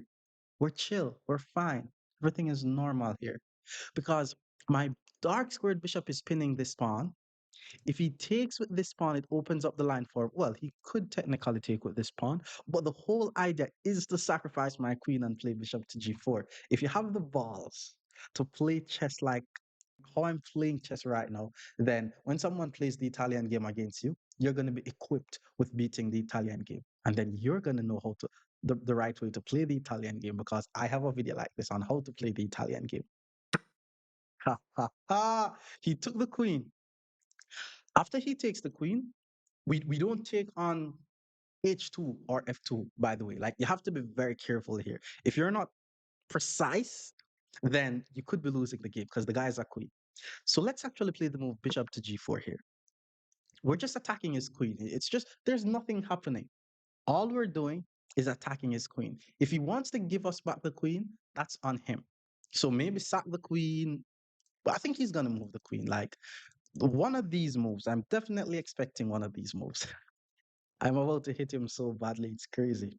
Like, I also wish I want the game to happen exactly like how it happens in the actual lines, because I want you guys to really understand and fly this one in your game. So queen to d2 was played, and then after queen to d2, my fellow peeps, we're gonna play the move knight to d4.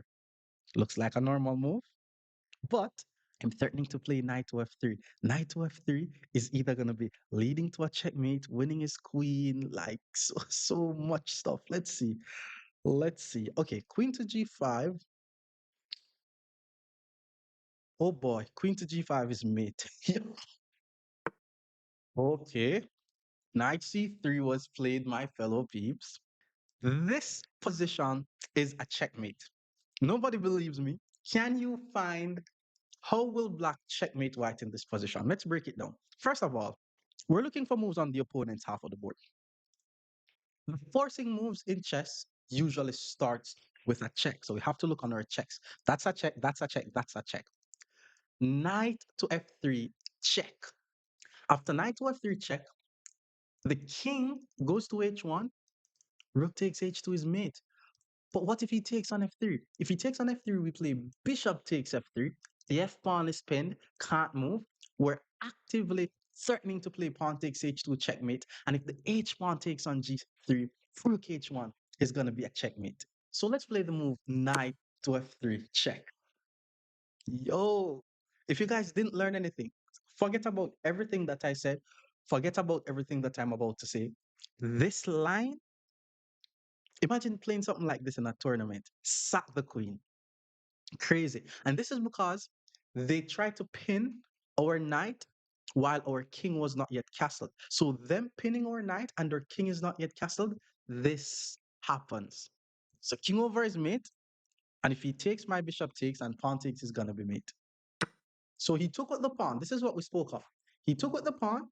All we need to do now is play bishop takes f3. He's ahead by 10 points.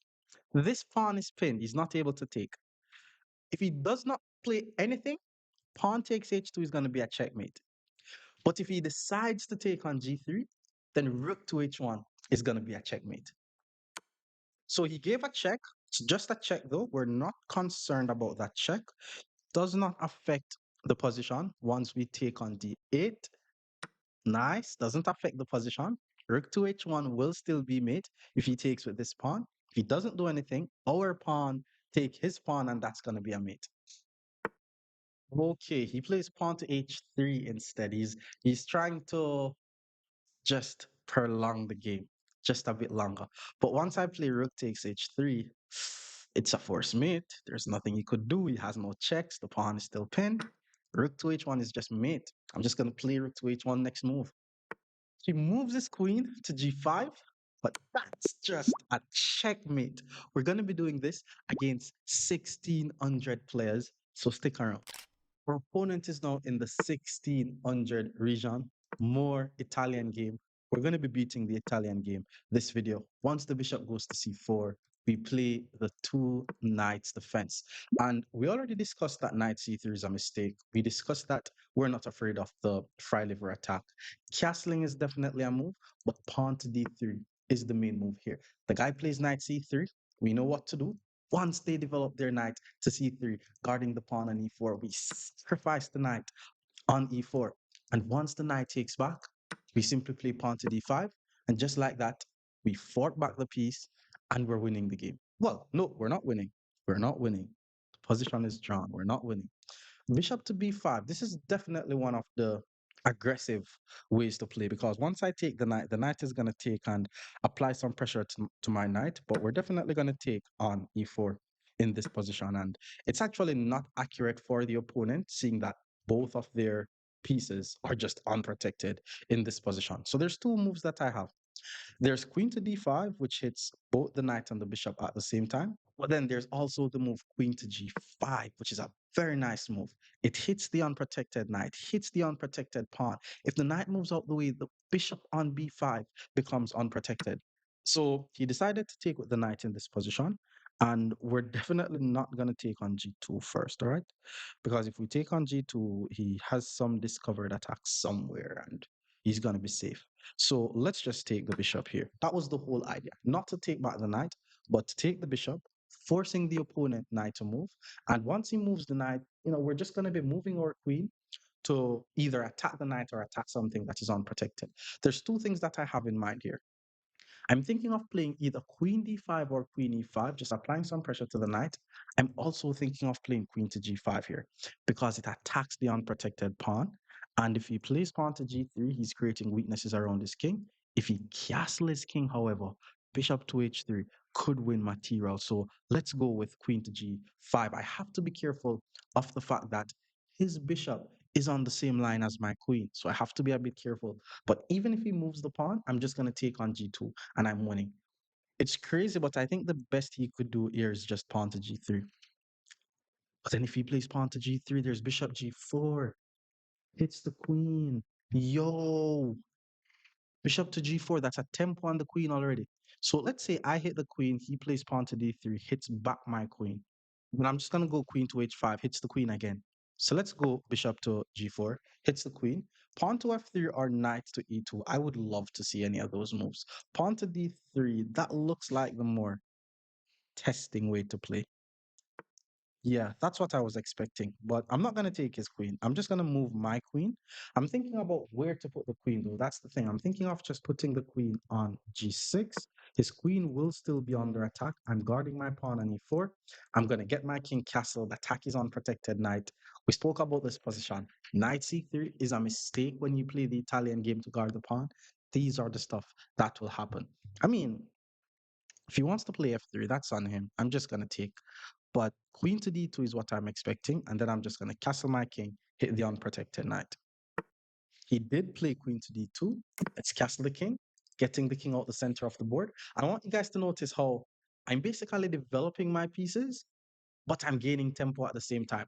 Whenever you play chess like this, you prevent the opponent from developing.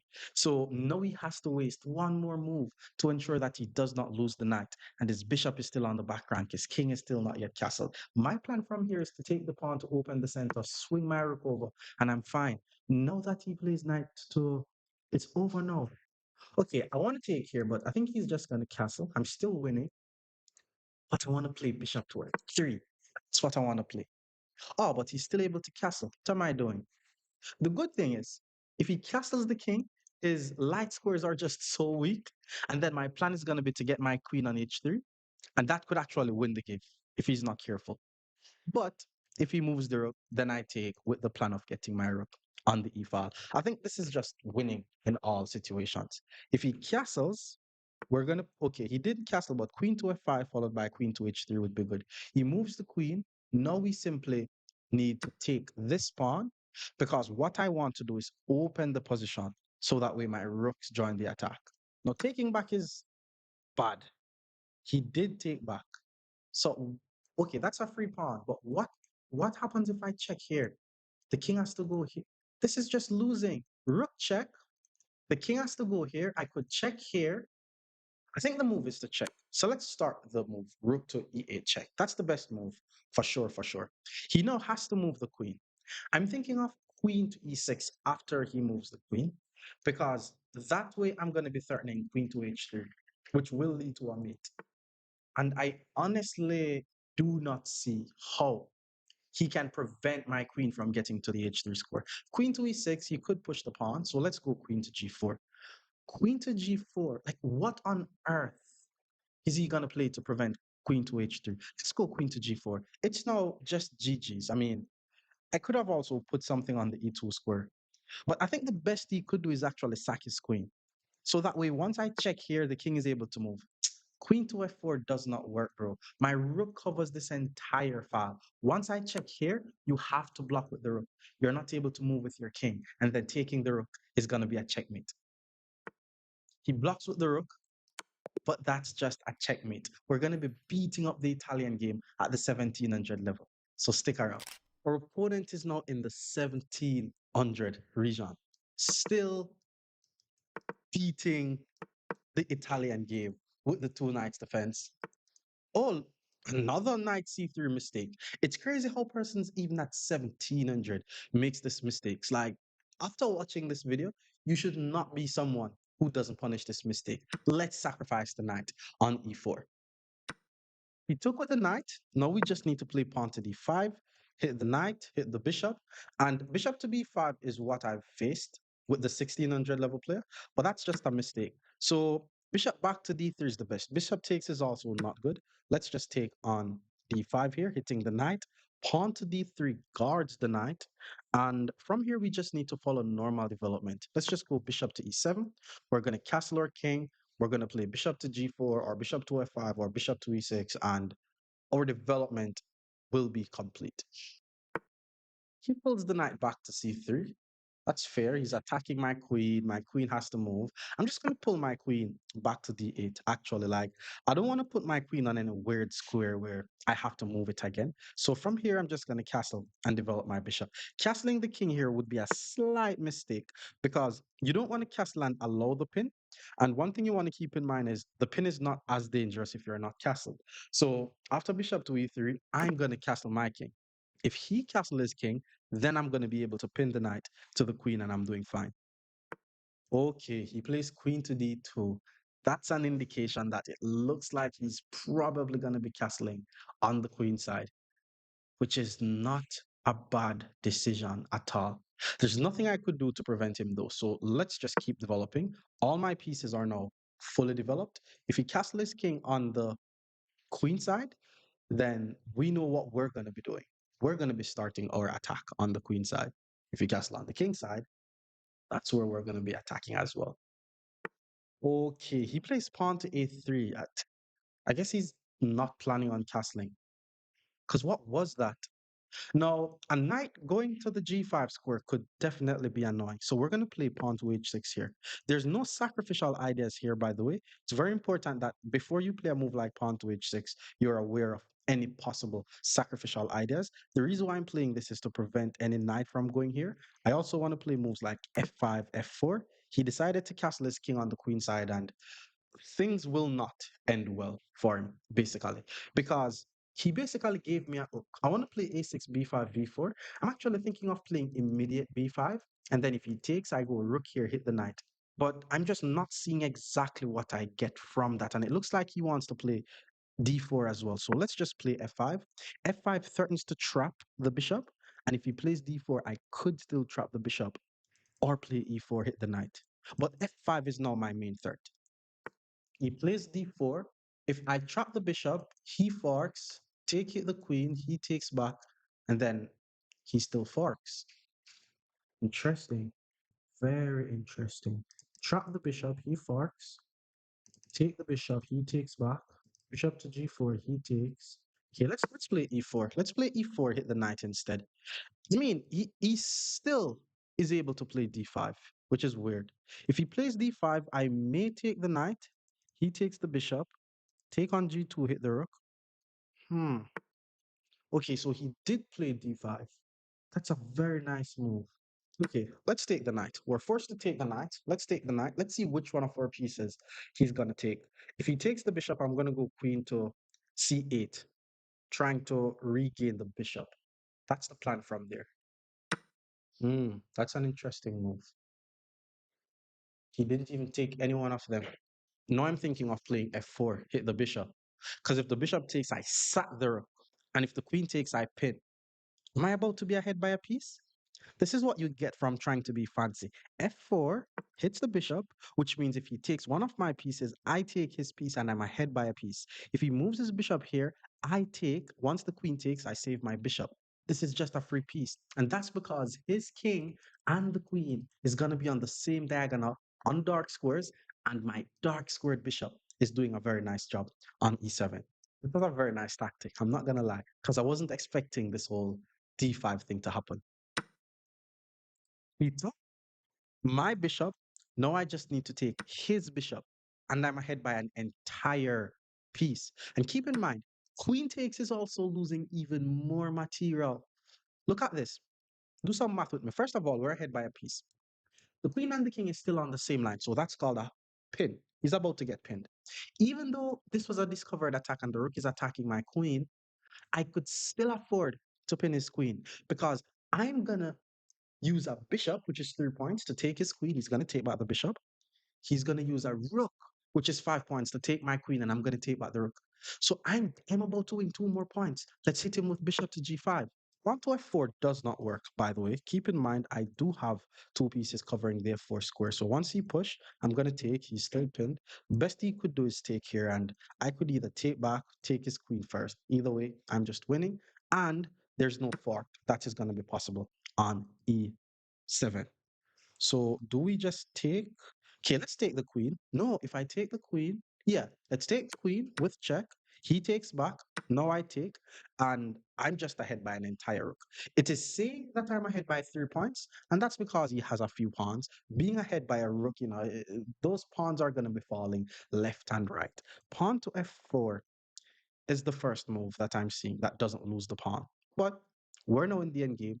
We know exactly what we're going to be doing in the end game, which is attacking weak pawns, pushing past pawns, and activating the king. So the moment he plays f4, we hit him with rook to f6, attack this weak pawn, and then we just keep doing that until he resigns.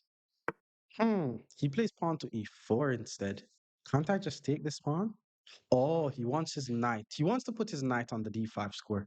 Let's not rush the end game. Let's go knight to e7, preventing any knight from going to d5. He still has to invest a move into guarding his f3 pawn, and then I'm going to play rook to d6, hitting the unprotected pawn, winning the game. Rook to f1 was played. Let's go rook to d6, grabbing this pawn. Knight to d5, that does not help.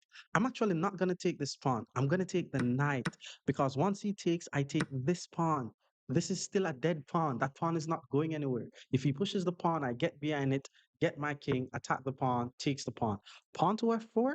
Now I play rook to f5. Now I have two pieces attacking his pawn on f4. He only have his rook guarding it because I'm ahead by a rook.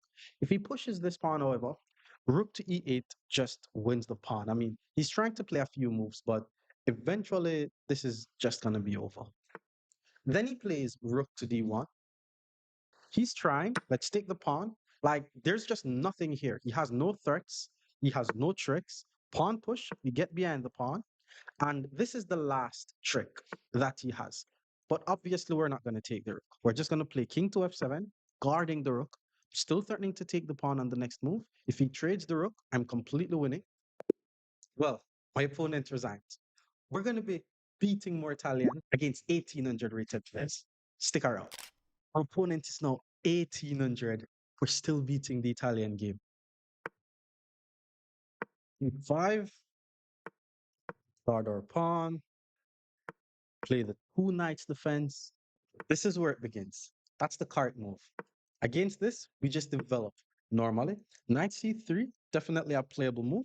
We know what we're planning on doing in the Italian game. We know that we're going to be delaying our castling, getting all our minor pieces out first. So we're going to be playing d6. He plays h3 because he wants to prevent my bishop from going to g4. With that being said, I'm going to put the bishop on e6. Now all my minor pieces are developed. Now you could say, I'm thinking of castling my king. So he decided to pull his bishop back. He's not going for the trade. Castling my king isn't the idea because remember what we said about this castling thing. The pin is good if the king is castled. So there's two moves that I like here. I like the idea of h6 and I like the idea of d5. Playing d5 as black is also good. Now, what I would find annoying is if I play d5 and then knight to g5, and then I'm going to be losing my bishop here. With that being said, let's just play the move pawn to h6. Now, once the king castled, I'm also thinking of queen d7 to sacrifice on h3. But usually when they play bishop to e3, then that's not really good for us anymore. Now, especially that he plays bishop to e3, I want to play the whole d5 idea.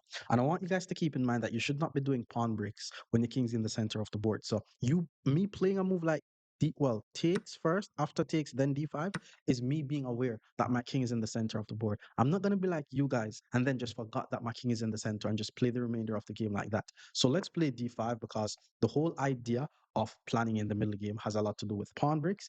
And after you develop all your minor pieces, it's very important that you get your major pieces in the game, and you get your major pieces in the game by the use of pawn breaks. Tell me that I'm repetitive all you want. This is all you guys are going to learn. Now I'm attacking this. He decided to take with the bishop instead of the knight, which is fine because once I take, his knight is going to take. But naturally, you should have took with the knight first. Like, it should have been instincts for you to take with the knight first. Now he plays e4. My queen is under attack. This is just regular stuff. But hit him with queen to c5. Why am I choosing the c5 square for my queen? For one, it's just a safe square, but two, he's not able to readily castle his king. Like playing against the Italian game, it would be ideal if you're able to have something like this where you're the one who's like, where am I going to get castled? Am I going to castle on the queen side or the king side? He plays c3. I am able to check, but he's just going to block with the queen. I don't like that. It's a sign that he's trying to play d4, which would be a nice move. I'm just going to castle my king here, though, on the queen side. Like, if you have the option of do I castle on the queen side or do I castle on the king side, if you're an aggressive player, try to castle on the opposite side of the opponent so that way you can launch your pawns up. Also, if you're willing to play a complicated game, because I'm also, well, b4 blunders a pawn, but I'm also allowing him to attack me on my side. So don't just castle on opposite side thinking, okay, once you castle on opposite side, you get to attack the opponent. Because that's exactly what the opponent is thinking as well. So he decided to play queen to d2. He's preventing the check. His king could get castled. My main target in this position is his d3 pawn. This is called a backward pawn. It's a backward pawn because it sits at the base of the pawn chain. So to target this pawn, I'm thinking qb5, but I'm just basically going to be telling the guy to castle his king, so I'm not going to do that. I'm thinking of f5. f5 is a very complex move. And f5 is just me seeing that my rook is on the same line as his queen. So f5, if he takes, I'm losing a pawn, but then I get to hit him with e4. And because my king is castled and his king is not castled, I'm just trying to open the center. After e4, however, he should be able to play d4, hit my queen. But now I'm able to take my pawn back on f5, and then I'm the one with the initiative. Told you guys about pawn breaks. You see, you shouldn't be telling me that you don't know what the plan is after the opening again, because now you know how to plan. Planning comes with pawn breaks. If you don't know the plan, look for the pawn breaks. Look where your pawn meets his pawn. He takes, I play e4, hit the knight. All of a sudden, his king is in the center of the board. My king is out the center of the board, and I'm already attacking with the initiative. He kind of has to find d4 here. If he moves the knight, I'm just going to take on d3, and that's actually GG's. So he has to, yeah, he found it. He found it. I'm actually thinking of e3, but that doesn't make any sense. So let's just take on f5. My queen is under attack. I have to move the queen. Let's just take. Now I'm sure that he has to move the knight, so I have the initiative. And I told you guys, if your king is in the center of the, well, if your opponent's king is in the center and your king is not in the center, you should try everything in your power to keep that guy's king in the center of the board. You want to, for example, if he moves the knight, I'm thinking of e3, just sacking the pawn. Just sacking the pawn to keep his king in the center. And then that way my rooks are going to be able to join the game with tempo. There's even, so now that he plays knight h7, I was about to say there's also knight e5 because my rook is on the same line as the king, but then he gets the castle, and then once I check, he moves the king, and then I fork here, but then he goes here. That's not good. Move has to be e3 here. It just has to be e3. Like, okay, obviously he's not going to take the pawn, because if he takes the pawn, he loses the queen. But whatever I can do to keep his king in the center, I'll do it. So now he plays queen to e2. Can I sack the rook? Can I sacrifice my rook? No, I can't sacrifice the rook. Because after takes, there's queen g4, and then the queens are going to be off the board, and I'm just going to be looking stupid on a rook. So I can't sack the rook. You don't want him to castle. If he had to castle, I prefer for him to castle on the queen side than the king side. So I'm going to leave my queen here. I don't want him to trade though. So I'm actually going to play the prophylactic king to b8. Ensure that you put these words in your vocabulary. Prophylactic basically means you see the opponent's idea and you're trying to play against it.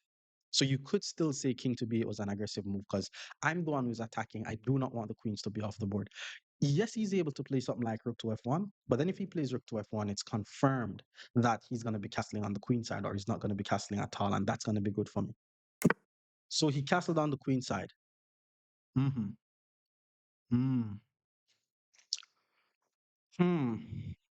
I'm not seeing any immediate attack on his king. I mean, his king is not able to really run away, but I don't really have any good checks. This pawn is unprotected. If I attack it, he's just going to guard it. But I am thinking of queen to e6 just to hit the pawn and force his king to guard it. So that way I keep the initiative and then play rook to f8 with the idea of rook to f2. But then he's going to play rook to f1 for sure. Hmm. Yeah, we're still gonna be playing queen to e6 though. Like, I think I'm better, but I think he was able to get castled, but I got something in return for him being able to get castled. Like, I think I have a pass pawn here, which could be a weakness, but it could also be a strength. I'm gonna be doubling up on the pass pawn so that way I don't lose it. So he plays king to b8. I'm still thinking of playing this rook to f8 move, but I know he's gonna play rook f1.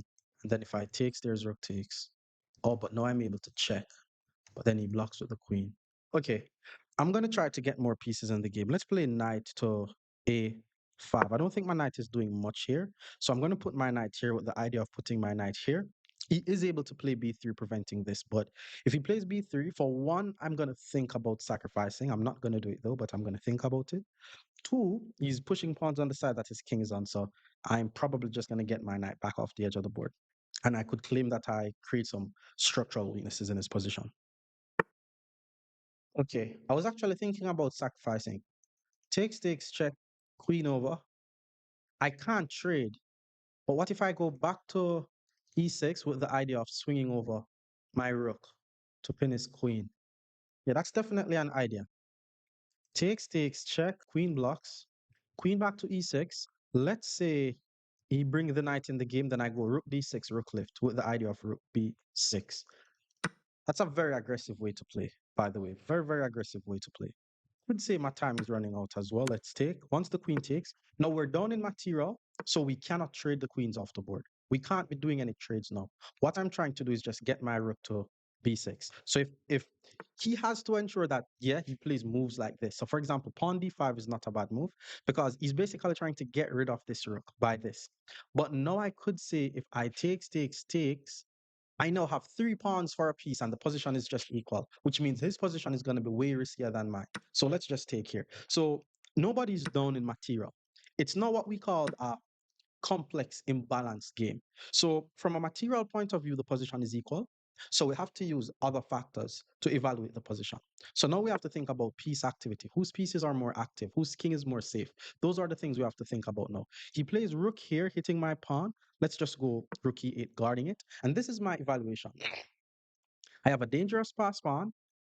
It's easy for my rook to lift to b6, and his king is not the safest. That's my evaluation. His evaluation is only the fact that he has an extra knight. So if he's not able to show me what he's planning on doing with that extra knight, then that's GG's. So obviously he needs to get the knight in the game. So I'm thinking of rook to e6 here. Knight d4 hits the rook to b6 pins the queen, and then if he goes here, I take. So let's go here. With that being said, what move is he going to play to prevent rook to b6? Because he has to prevent rook to b6. And even if he moves his queen, I'm able to play rook to b6 with check. This is called a rook lift, by the way, something that you have to be applying in your game. One thing that I want to tell you guys again is you want to ensure that you are aware of what your weaknesses are in your position. For example, I'm not sure, right? But let's just say I'm just better here. Let's say I'm better. I still have to be aware of the fact that my back rank is weak. So the decisions that I make has to keep that in mind because I don't want to be making careless moves and then get checkmated on the back rank or do something tactically where he's able to sack and then my back rank is weak. So if I'm able to play a move like h5, maybe not h6 because I'm trying to attack. So h5, I'm going to be 100% sure that my king is safe. So he plays queen to c2. He's just moving the queen out the way. Makes some sense. If I check his king, he's going to play king to c1. But then after king to c1, then I'm going to play rook to a6, threatening this check. And then if he guards the check afterwards, you could say I gain a tempo. Well, but then I'm leaving this unprotected. So check, king over here, takes, check, has to do king up, check, king back, And if I take the queen, I'm getting checkmated on the background. Okay, how do I do this then? How do I do this? Maybe I could push. And if rook takes check. So let's play h5. Let's not rush. At least now I know that I'm not getting checkmated on the back rank. But my rook going to a6 is not as effective anymore. But at least I could say I'm going to roll another pass pawn up the board. Usually when you have two pass pawns rolling up the board, it's harder for the knight to prevent them. But I have a minute on the clock. How do I have a minute on the clock, man? I will have to play fast. So he moves the king. Um, let's go here. 59 seconds. I'm trying to push the pawn.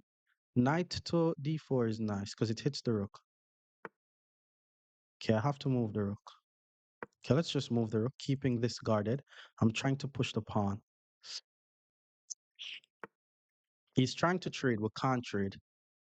Oh, but if I don't trade, there's knight check.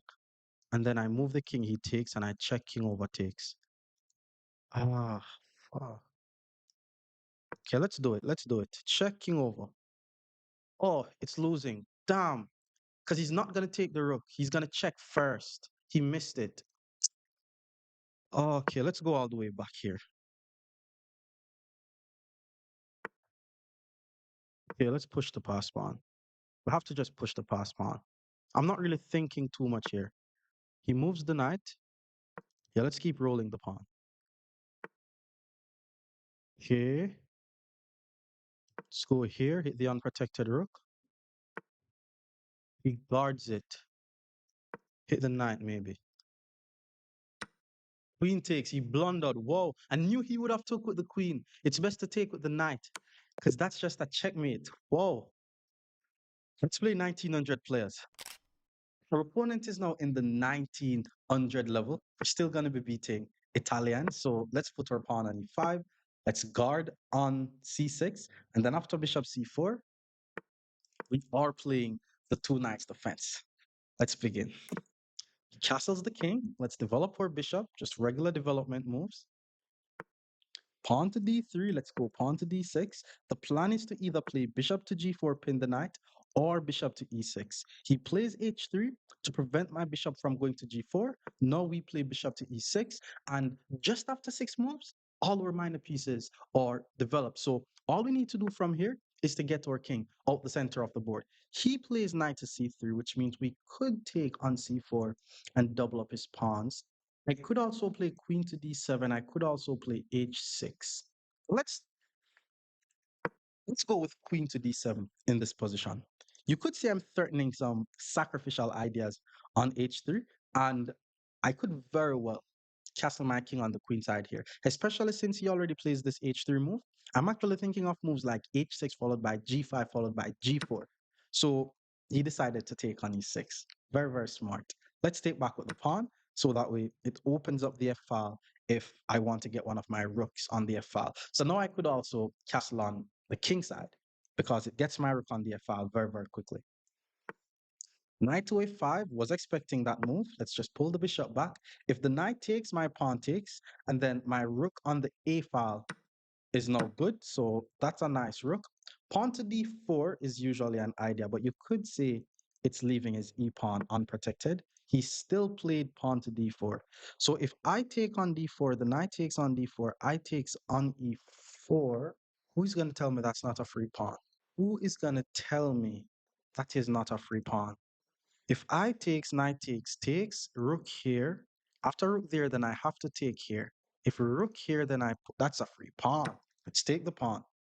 Only downside of what I'm doing is my king is not being castled, so keep that in mind. I takes, he checks, I push.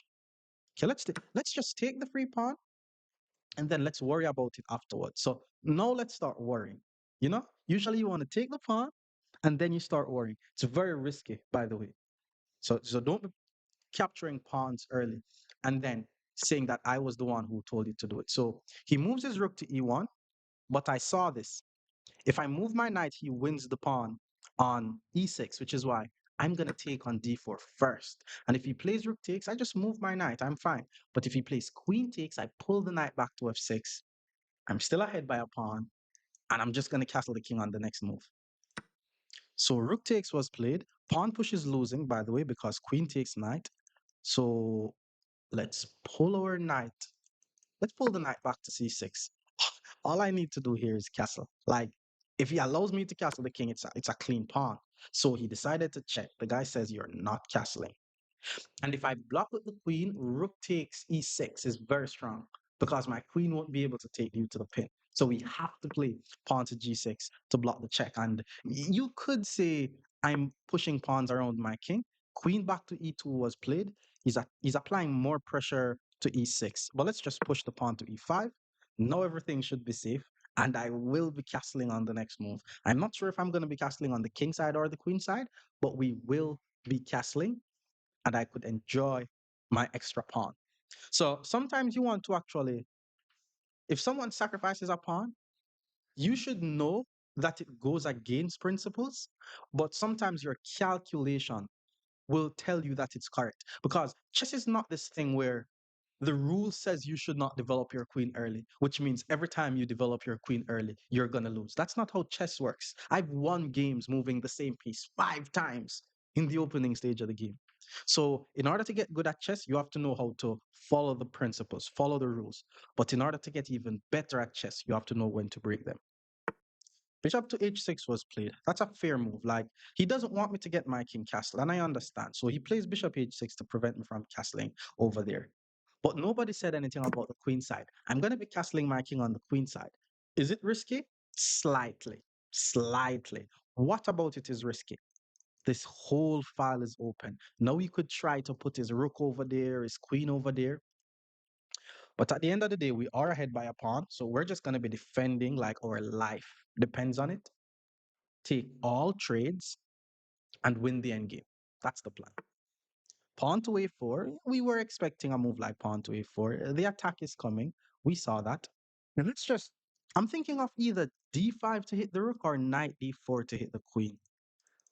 Okay, let's play d5. I'm not sure. But what I understand about what's happening is whenever someone is attacking you on the flank, it's very important that you try to counterattack in the center. So that's the reason why I'm playing d5 here. So I'm thinking of rook back push, rook up push, takes, trade off the queens, going to the end game and win. So rook back was played. Knight d4 still hits the queen, but he's just gonna move. d4 hits the rook. If rook here, d3, takes, I push, and the end game should be winning. Let's go d4. I don't want his attack to come. I mean, I don't think he has any attack, to be honest. But what I want you guys to learn from this game is whenever you gain an advantage, like even if it's one pawn, just simplify the position and win the game. So he puts his rook here, knight to b4 followed by d3 is an idea. I would love to push, but then the queen takes. So I'm thinking of just playing queen. Yeah, let's go queen to d5 here. Queen to d5 actually threatens to play d5, hits the rook. So I'm expecting him to play f3. But if I could get him to be constantly responding to my threats, then that's all I need. So f3 prevents e4, rook to e8 threatens e4, and then maybe he plays rook to e1, preventing e4. And then just like that, he has to forget about the attack that he's trying on my king side. Okay, so he plays rook to e1, which means if I push, the queen is going to take. Knight to b4 hits the rook. There's a lot of squares that where he could put the rook. I think he wants to play queen to e5.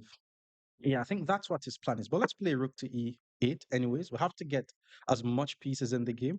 Plus, we're ahead by a pawn, and he's not attacking. So I could confidently say black is slightly better in this position. If queen e4 takes, knight b4, queen back, rook back to d2, maybe knight d5.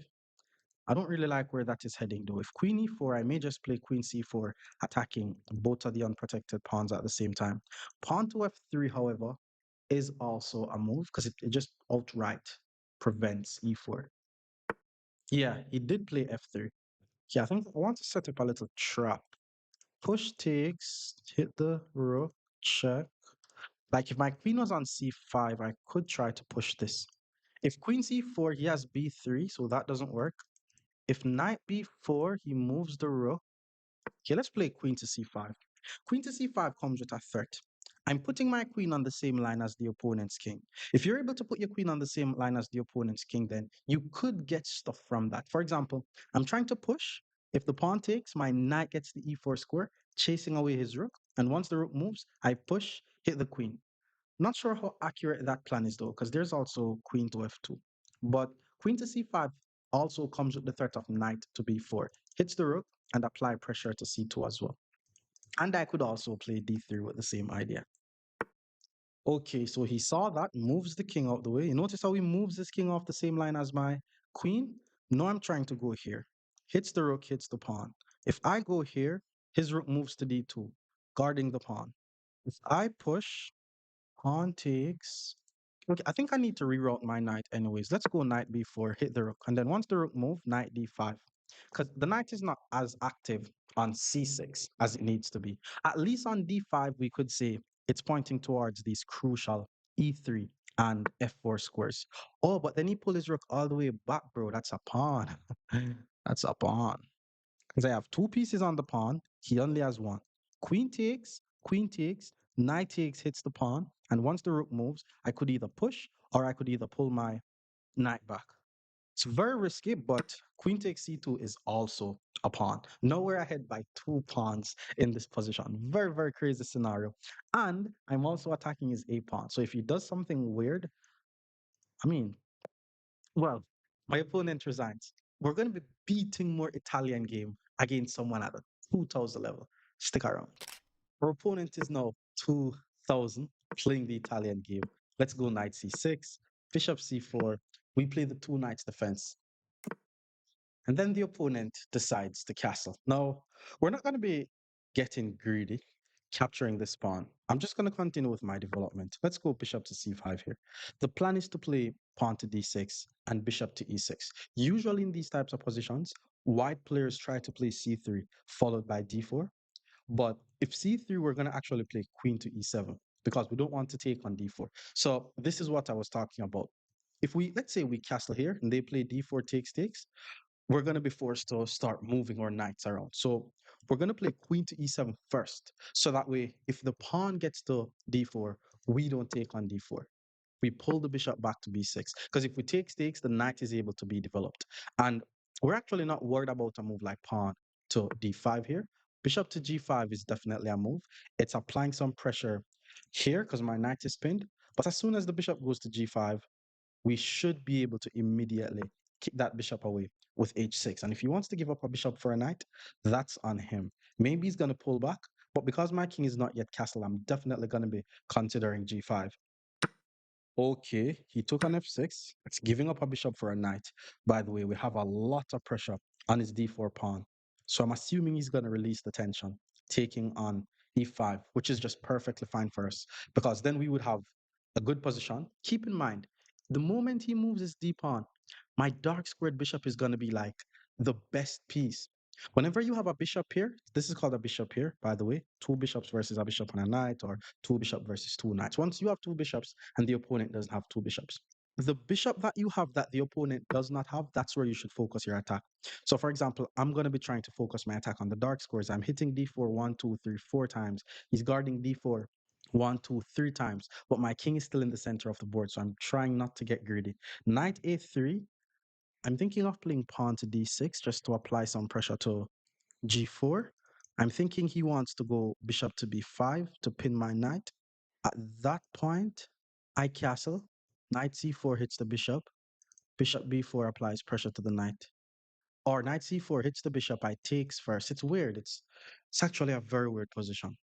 With that being said, let me castle my king first. I want to get my king out the center of the board so that way I don't have to be worrying about anything. The only thing that I'm worrying about now is the fact that my light squared bishop is not developed. And all I'm going to be doing is playing d6 and develop the bishop. So he plays b4.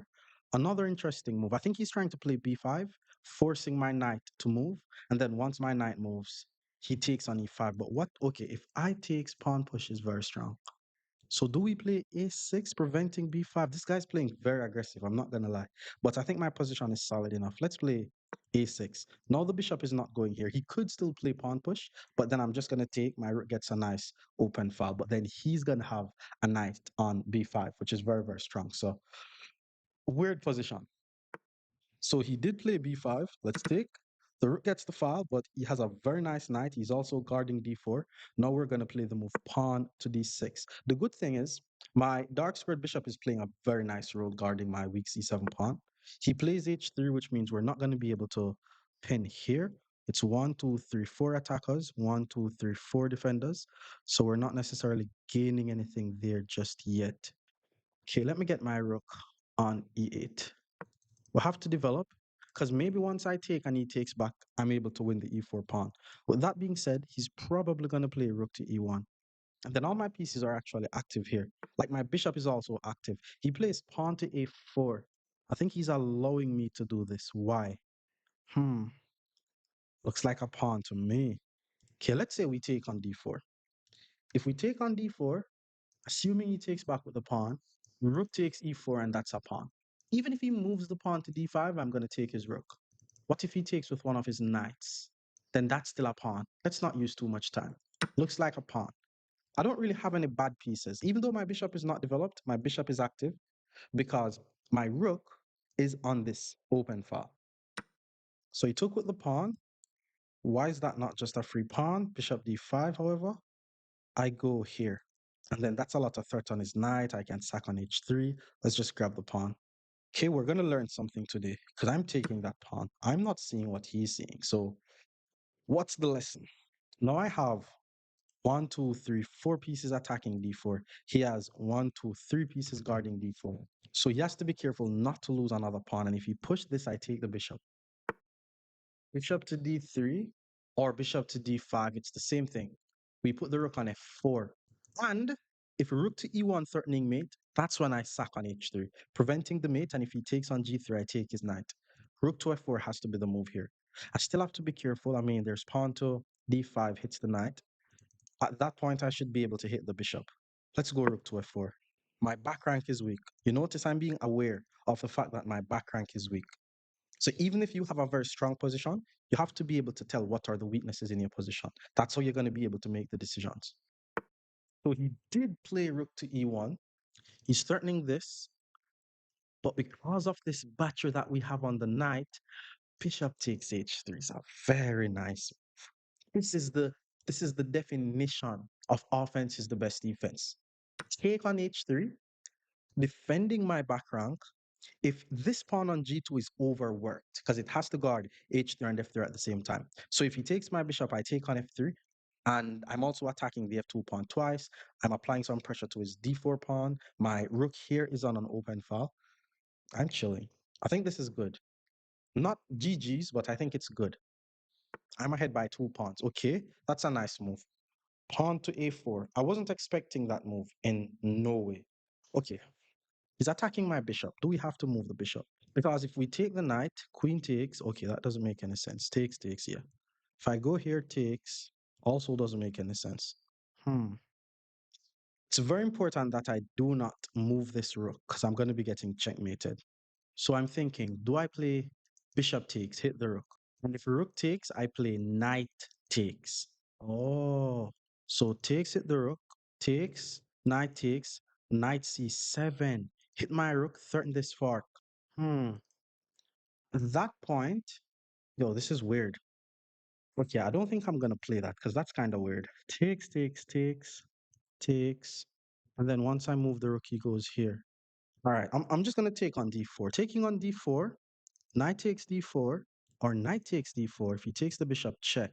Yeah, knight takes d4, knight takes d4, bishop takes d4. And then if knight takes, I take. And if he takes my bishop, I take on f2. Ah, that is so weird and risky, but I think I'm gonna go for that.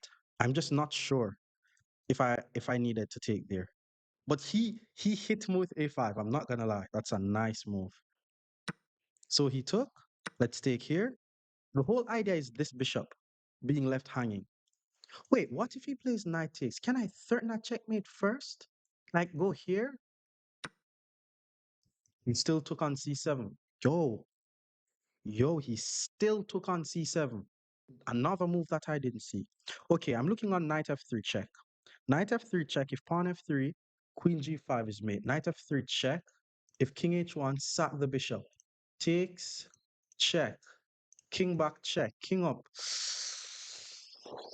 Hmm. Queen g5. Threatening mate. Bishop f1. Knight f3. King over. Takes. Bishop takes. Check. That's going to lead to a mate. Queen g5. Pawn g3. Knight f3 check. King h1. King h1. Maybe take on e2. And if he takes my rook. Okay. It's between knight f3 or queen g5. Okay, I think we're winning his queen. I think we're winning his queen. Oh, but he's winning my rook. Check, takes, check, king over, check, takes, check, check, king back, check, king up, check, queen takes, takes. Four. What? Okay, let's go. Let's go queen g5. I only have a minute on the clock. I was not able to calculate, but I have to be aggressive. Bishop to f1, I think I'm gonna win if he plays bishop f1. Pawn to g3 is the issue. If pawn to g3, I'm just gonna quickly play knight to f3 because my time is running out, and then just take the rook. I'm ahead by 2 points, so if I have to give back material, I should still be up. What a game, man. I took too much time to see that. Okay, pawn g3, check. Bishop f1, it's over. Knight f3, check. He has to sack the queen. Because if king here, we sack the bishop, bishop takes, queen h4 check, king is not able to move, bishop has to block, queen takes h4 is a checkmate. Good game though, I'm not gonna lie, bro. You played too well. Okay, if he sacked the queen, I takes, and then he takes the rook, it's not the end of the world actually. Oh, he missed that as well. It's over now. Forcing moves. Bishop takes g2. He has to take queen h4 check. Bishop has to block, and that's a checkmate.